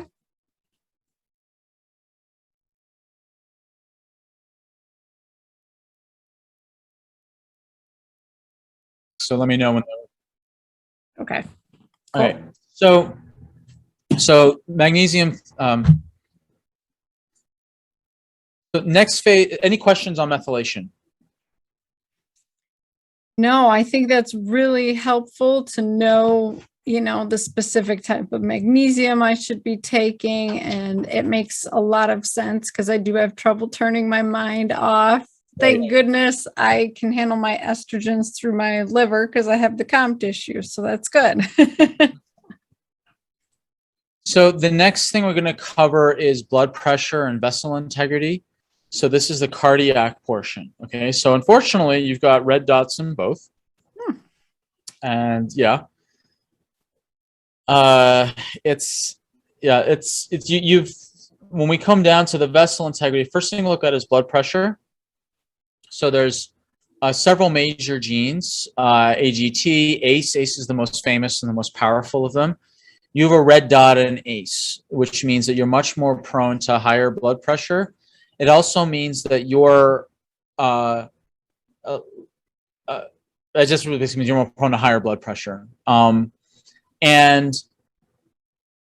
now, again, it's kind of like salts. Just because you have the genes for it doesn't mean you have automatically high blood pressure. There's all these variables that go with it. Like we talked about, weight, smoking status, different, issues with kidneys and adrenals, weight status, stress levels, all these things, sleep apnea, etc. So there's lots of things that go into blood pressure, but genetically you are at a risk for higher blood pressure. And then vessel integrity has to do with what's the level of integrity of your blood vessels, in terms of damage, tears, etc. And you don't have the best role here. That's why I gave it an aggregate or red dot. And just to point out again, like these are genes 45 to 48, not genes 1 to 4. Because what also regulates vessel integrity?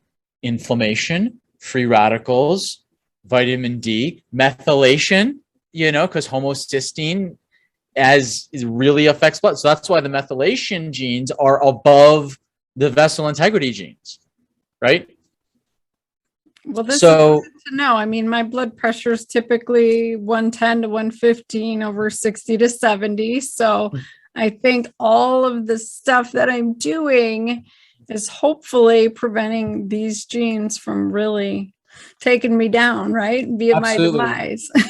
Yeah, and you've got all those other factors with blood pressure. Again, like because if females have generally lower blood pressure than males also, so estrogen affects that.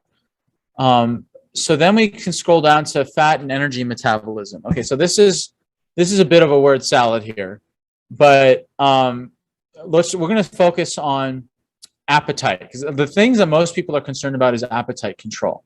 So MC4R, FTO, and the two leper genes, which sounds like leprosy, and the FTO gene is really horribly called the fatso gene, FTO. It's terrible. I mean, this is not a dark sense of humor here. So 3 of the 4 genes are green. The run is red. So like in terms of your genetic capacity to sense that you're full is much higher than most people's. So if you ever find yourself overeating, probably emotional. Unless you also have like a gut parasite or something else that's eating your calories on your behalf. Okay.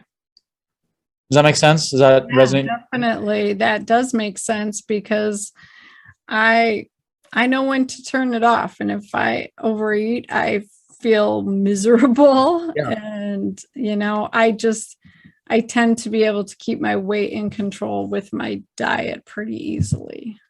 Okay. Then we've got using fat for energy. So some people can burn their fat for energy. Some people it's harder. Now there are some really good things about your profile. Here's one of them. So there's 5 genes for fat and energy metabolism. This one, PPAR gamma C1A, that's just for the nerds out there. LEPR1, LEPR2, and then ADR beta 2, ADR beta 3. So you got 4 out of the 5 are greens and 1's red. And then there's the ability to burn fat for heat. And you've got a green and a yellow, which is that's on balance a green. So if you have fat, you can burn it for heat and for energy. Now, there's a difference between burning fat and dropping inflammatory water weight. Yeah. Being inflamed with water is not fat. That's water. Yeah. So they're 2 separate things. That's why when I talk about achieve your natural weight, people can have this is what I'm talking about. So there are 3 main types of weight gain according to this profile. Inflammatory water weight, which you absolutely have, and you've talked about it. Mm-hmm. Toxic hormonal weight, which you really don't have because your liver genes are on balance really good. And then you've got the fat and calorie weight, which yours is almost perfect. So the weight gain that you get is almost exclusively focused on inflammation. That makes not sense. Calories, not toxic hormone stuff. Does that make sense? So much sense. Yeah. Yep. Your genes don't lie, it turns out. They don't lie. And here's the funny part. When on the rare occasion I do meet someone that I have gene envy, like they've got all these green dots all over the place, but their health is terrible. And I say, this is literally what I tell us. Guess the good news is you actually have really great genes. The bad news is you can't blame your parents for the state of your health. This is 100% self-inflicted. You can't blame your parents on this one. This is all you. Yeah, okay? Exactly. That runner at the green starting line that's just busy waving and munching on burritos not the Cheetos as they're like not, it's just it's all self-inflicted. So in your case, you've got a lot of things that you've got some real meaningful genetic challenges. Like on balance, you've got 24 green dots, 27 yellow dots, 13 red dots. Now I've got, I think it's like 15 or 16 green dots. Oh my goodness. Esther, it's really bad. It's bad. Okay. So on balance, your and the most of your green dots are actually in your liver, in the liver cluster and in the fat and energy metabolism cluster. So you've got some kind of clustered weaknesses: inflammation, free radicals, vitamin D, methylation. Those are the clusters that you really have to pay attention to personally, because everything else is pretty clustered up. Okay. So then the next thing we're going to look at highest priorities, lab recommendations. If you're going to look at functional labs, the labs that I would recommend you look at are the ones that relate to inflammation, free radicals, vitamin D, etc. So those would be things like an advanced mitochondria panel, what I would call the ion panel out of Genova. That's a whole other expertise that I have. I was interviewed. If people are curious about that, I was interviewed on the Mitochondria Summit in late 2019 by Dr. Jay Davidson. There was a lot of people a lot of luminaries on that, but I was the only one talking about labs because I don't recommend things unless I see labs. But there's a massive lab related to mitochondria, but that lab also takes into account the 20 core amino acids, 30 fatty acids for inflammation balance. It takes into account 6 key minerals like zinc, magnesium, selenium, potassium, copper, selenium, 5 key heavy metals. It takes into account homocysteine. It looks at fat-soluble vitamins like vitamin D, vitamin A, 2 forms of vitamin E, CoQ10. It measures CoQ10, really super important. Yeah. And then it checks for the actual mitochondrial function itself. Like, can you shuttle proteins, fats, and carbs into the mitochondria for energy? Does your mitochondria actually work? Do the machines in there actually generate energy? Neurotransmitters and brain inflammation markers, major liver pathways. Are you able to detox through these different pathways? 3 of those are related to glutathione. That would be the functional tests that I'd be recommending to you if you're concerned about inflammation, free radicals, vitamin D, and methylation. Now, you may also, depending on the complexity of what you got going on, which it sounds like you do, you might want to consider also the additional methylation panel from Genova. You can get a lot of information off methylation from the ion panel, a lot, but there's like a couple extra things in the dedicated methylation panel. You always, if you're concerned about methylation, you'd want to check gut, because huge percentage of inflammation has to do with gut problems, whether you've got hidden infections that are causing inflammation, an overreactive immune system, if you've got immune responses to gluten, the gluten antibodies floating around, your digestion is not good, you're not able to digest fats properly, digest other things. All these things you've come across, whether it's in your own practice or talking with other clinicians on your podcast. So pairing gut testing with advanced mitochondria testing, and as well as, of course, with hormones, especially adrenal, because cortisol regulates inflammation in a major way. And those are the big 3. Mitochondria, which includes like liver and brain inflammation and amino acids, fatty acids. So it's mitochondria plus gut, hormones. Those would be the 3 core, and then you can zhuzh things on top based on what people have going on, like a thyroid or methylation or food sensitivity or whatever. So that would be like how to view functional labs to continue to add to the picture of your genetics. Yeah.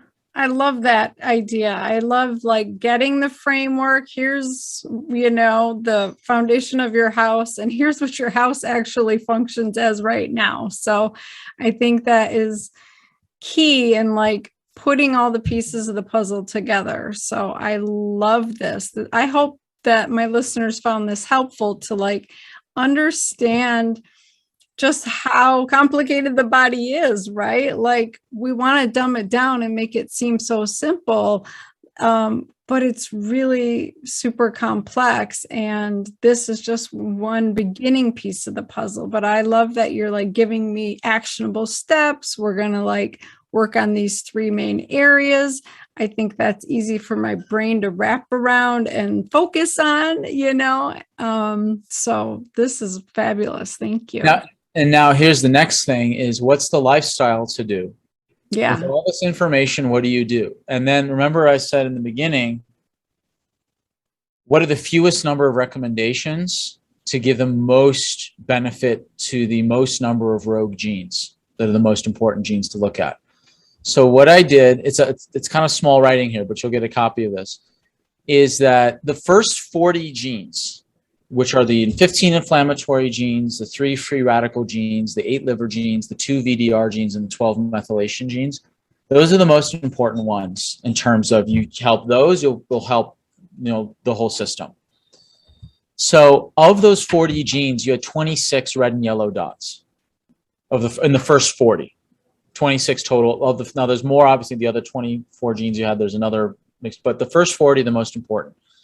So how do I rank order what lifestyle changes to do that are the most important? Well, every single recommendation for every single gene, there's a correlate to the specific recommendation and the gene. So I look at how many genes are beneficially affected by a single intervention.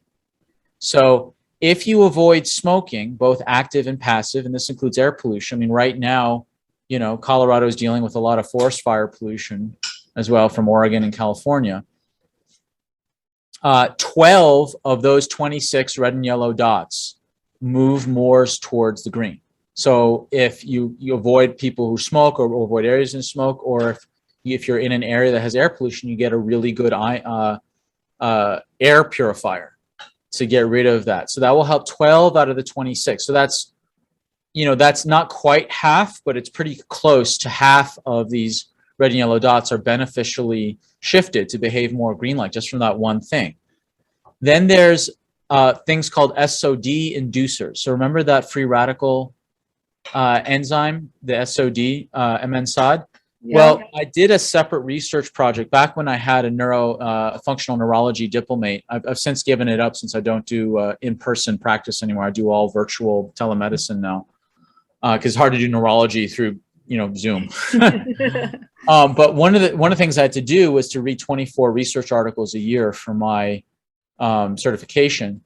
And so I dedicated half of those articles to finding SOD inducers, to find out like what can I find that will help these enzymes. And I found about 10.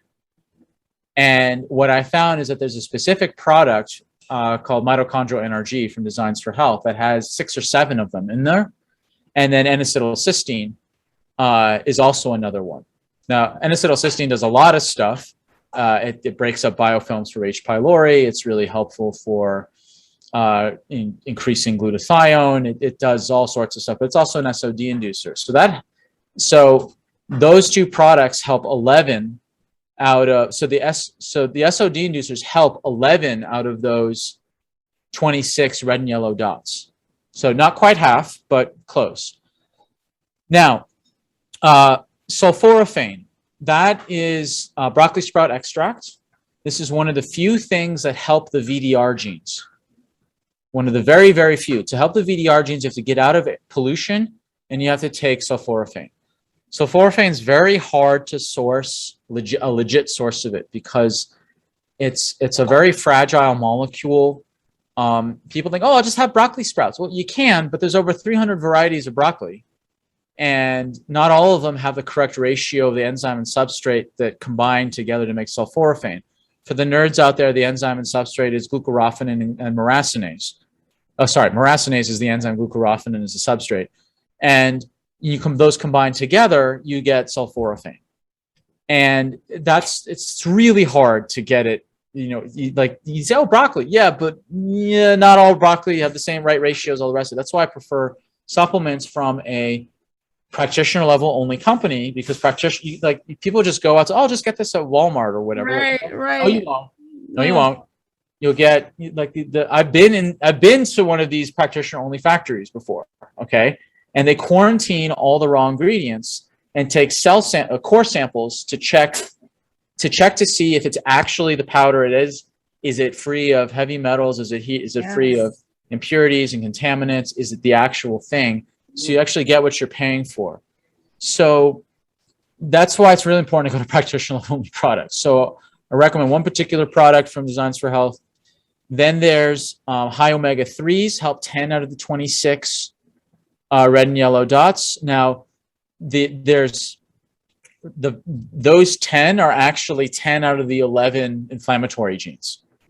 Just high-dose fish oils. Now, let's bring us back to my situation. I had 13 out of 15 of those inflammatory genes as red and yellow dots. Now, I also had 2 VDR genes, massive pro-inflammatory. Now, what happened is that I realized I needed a lot of fish oil, not just the 1 gram. The thing that is different about nutritional dosing versus nutrigenomic dosing, nutrigenomic dosing is higher concentrations of fewer nutrients to change the genetic expression. So if I give 1 gram of fish oil, the essential fatty acids get thrown in and they're like widgets. They help out. They're widgets in the machinery, and that's great. But if I give 4 grams of fish oil, I change the machinery. Okay. Now, what I did, because again, I have to date the worst genetic profile I've seen of anyone else I've worked with. I went to, and listeners, do not do this. Okay. Do not do this without supervision, I do not do this. Okay. Repeat. I did 9 grams of fish oil a day for 5 months. Wow. 9 grams. Okay. Not a single bruise. Not one. Okay. My joint pain went away. Because I had such pro-inflammatory genes, I need ridiculously high levels of fish oil temporarily to help change the genetic machinery So now I only do like 4 to 6 grams because I've gotten things rolling. I don't need that same loading dose because after like 4 months or so of loading dose, like 3-4 months, I did 5 months and 9 grams instead of 6 grams of 4 months because, I'm, experimenting on myself. So my joint pain went away.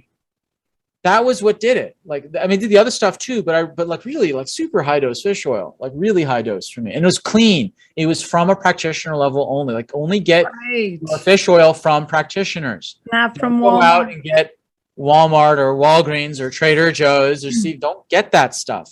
Yes. Get the real stuff.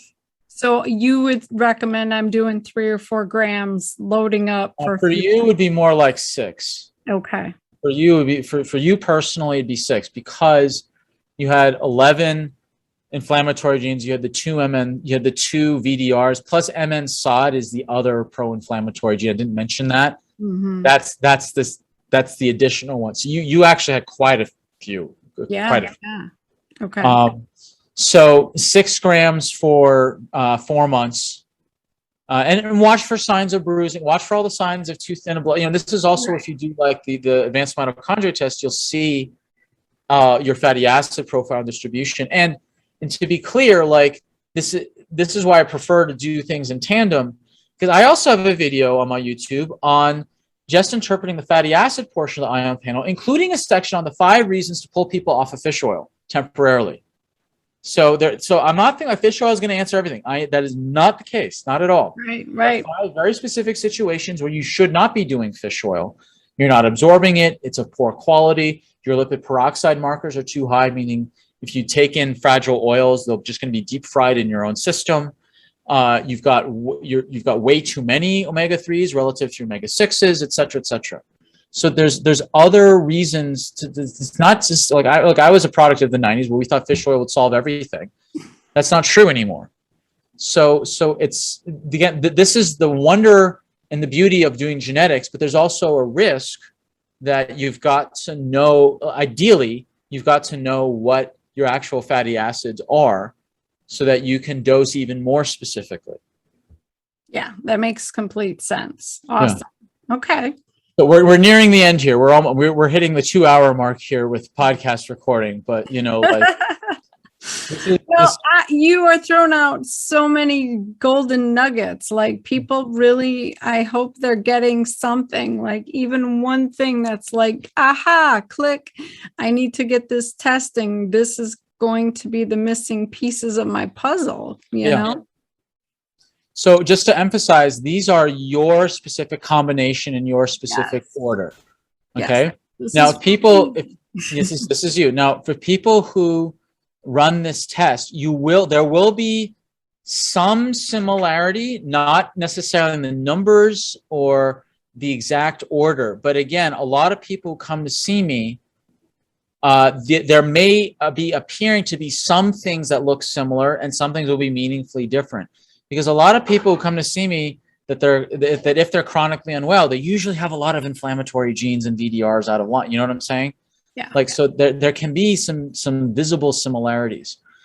Now, so then we go down to high vegetable intake, helps 9 out of the 26 omega-3 rich foods, 9 out of 6, avoid overtraining. It's literally right there in the literature. Avoid overtraining. Decrease omega-6 rich foods like grains and bean oils. Vitamin D3, in conjunction with you absorbing it, helps 9 out of the 26. A wonderful product by Designs for Health called ADK Avail. That should be Evail, not Avail. Anyway, that has a combination of vitamin A, vitamin E, vitamin D, vitamin K, and a tiny bit of CoQ10 as well. It's like my favorite multivitamin for fat-soluble vitamins. Then there's reduce weight if overweight. Now, for some people, that may seem really unfair. Like, wait, I'm overweight already, and you're telling me I have to help my genes, I have to drop weight, but I'm overweight because of it. That doesn't seem very fair. It's like, okay, well, sort of. So if you've got genes that make you put on weight from inflammation or hormones or calories or whatever, that means if you quickly gain weight, that means you can quickly lose weight. if you've got a lot of genes that make you overweight. So it goes in both directions. That's why the whole thing, like if you eat the inflammatory muffin, you can gain 3 pounds, but if you do a lot of things to help with the inflammation, you can drop that very quickly. So that's what this is saying. Flavonoid. So you notice like there's a diminishing returns here. Like you start with 12 and it goes 11, 10, 10. These are the number of genes out of the 26 red and yellow dots. So I just arbitrarily cut it off at 8 because I only want to highlight the green is like the most things you should really focus on. So 1 second.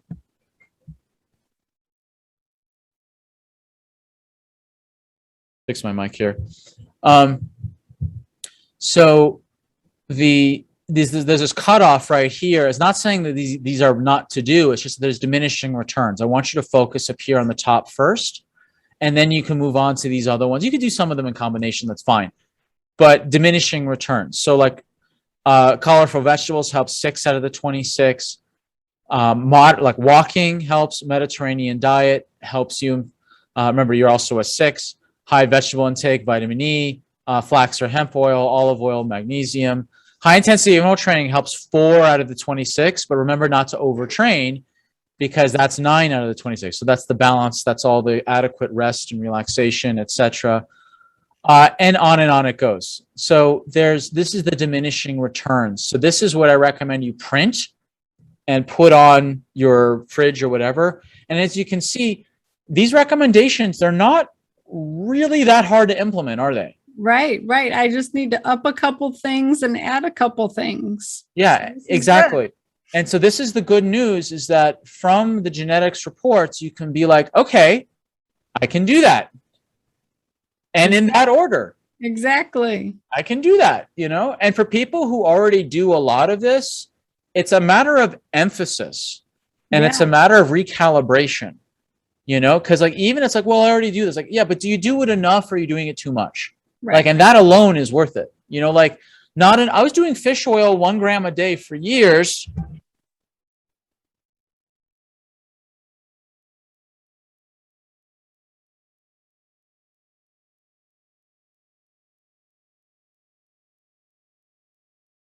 Okay. So I was taking 1 gram of fish oil for years. And then, but then it was the dosage. I wasn't doing enough of it. And I never would have known that unless I did the genetics. Yeah, exactly. Never would have known that. So then let's go to your specific recommendations here. So this is like a loading dose. So this is like the sulforaphane, 1.5 tablespoons of their liquid is about 6 grams. Technically it's 5.5, but close enough. Vitamin A, you see how like there's vitamin E here and there's vitamin D there, etc. Like that's in the vitamin ADK, that's in the ADK veil. Mitochondrial energy, that's the SOD inducer. That's also the your B vitamins for the methylation cycle and all like all the basic things you need. Like it's basically your multivitamin for your mitochondria, plus it's an SOD inducer. Digestive, I just recommend people take digestive enzymes anyway because it's going to help drop inflammation, help you absorb the nutrients. There's nothing in there about digestion, but the digestive enzymes I just think help overall. Zinc Supreme is, zinc helps. It's not that much. Zinc helps a lot. There's some extra B vitamins in there as well. N-acetylcysteine, that's the SOD inducer, plus it helps with liver detox. And the Neuromag, that's the magnesium threonate. That's a magnesium threonate to help you with the comp gene and just magnesium in general. There's some magnesium in the mitochondrial energy, but I always like to give extra magnesium at night for lots of reasons. So this is that first 4 months of loading to wake up the genes. And then maintenance is basically half of that. So from not 3 Bronchoprotect, but to 1, instead of 1.5 tablespoons, it's 1.5 teaspoons. So it's you cut it down to a third. The fat soluble vitamins is from 2 to 1. The mitochondrial energy is from 6 to 4 a day. Digestive stay the same. Zinc is cut in half. N-acetylcysteine is cut in half. Magnesium threonate is really worth staying on long term. Yeah. So that's what a genetic your genetic nutritional dosing looks like. Any questions on it? I am super excited, Dr. Sam. I can't wait to get on this and just see what happens over the next 4 months, because, I'm doing all the functional things that are supposed to work for the majority of people, right? And I've made significant headway, but now I've kind of stalled out and I'm at this basic inflamed state that doesn't make sense because I'm super awesome with my diet. I don't eat gluten. I've same thing with me. I sleep at night. I exercise. I do all the right stuff. So for me, I'm hoping this takes it to the next level of recovery and feeling amazing. So I can't wait to try this out and sing your praises. We'll see what happens. Thank you. Questions you have for me, Dr. Tabitha? No, I think we covered it all. I'll probably have questions when I look more deeply at the reports, but this makes a lot of sense to me. But then again, I understand all this. I've studied this for 15, 20 years. So, explain to my listeners what it looks like to work with you. So it's pretty straightforward. If you've been listening to this, and especially if you've listened to the genetics podcast recorded before and to this, working with me is going to be so efficient because you've already gotten the whole spiel. Right. It's going to be if you're going to invest into high-level genetics analysis, please listen to the whole 3 hours or so of recordings we did. It's so worth it, and it's so much is going to translate over. What working with me looks like is very straightforward. You contact me through my website, drsamshay.com. There's a contact page. You can book a 15-minute health strategy call, which you'll go over with. It's going to be either my intern, Michaela, who's in the master's program for functional nutrition, or it will be me. Or if you work with Michaela and you feel like there's just a couple other questions you have for me, you can schedule a call with me.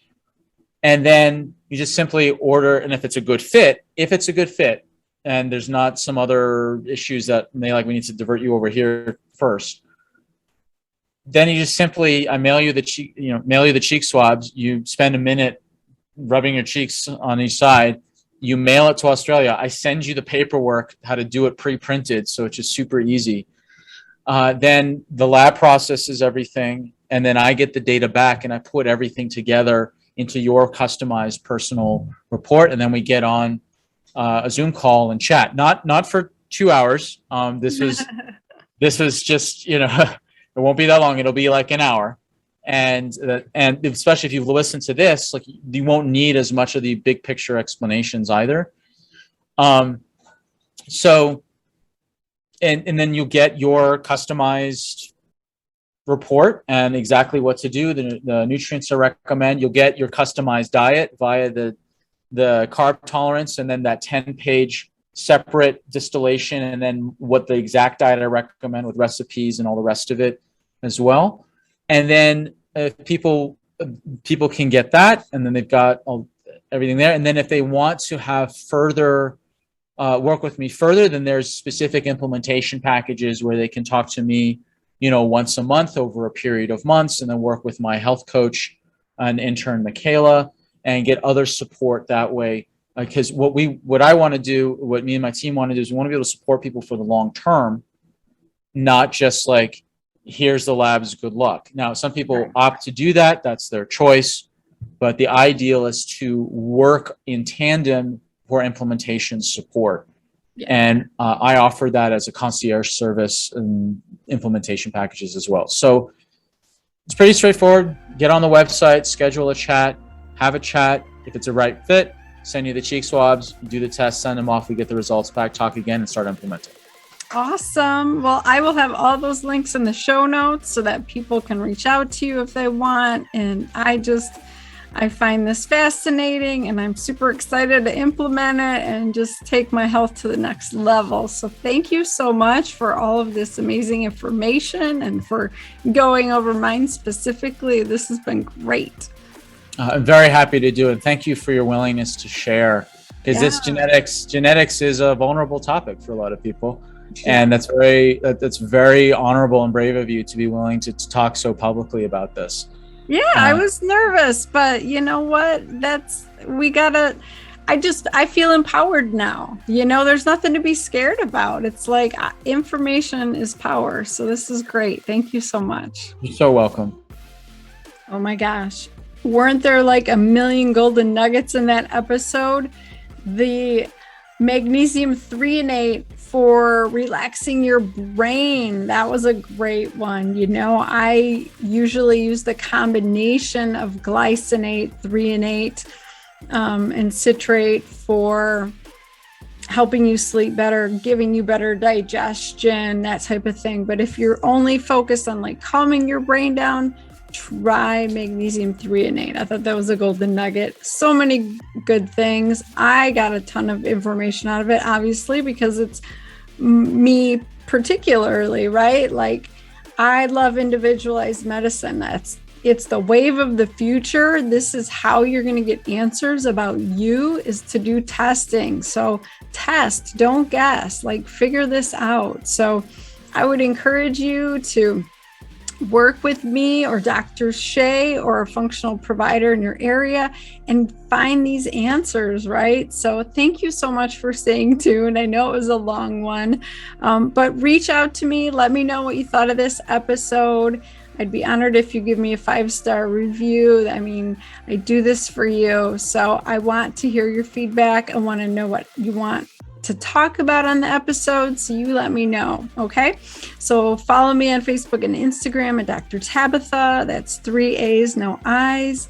Check out my website, drtabitha.com, and share this with a woman that you know that needs this wisdom. Share it with every woman you know. But more importantly, go out and have an amazing week and don't give up on yourself. You have the ability and the right to feel amazing and have a beautiful, vibrant life. So keep searching, keep putting the pieces of the puzzle together. I hope this helped. Now go out and have a kick-ass week. Bye, ladies.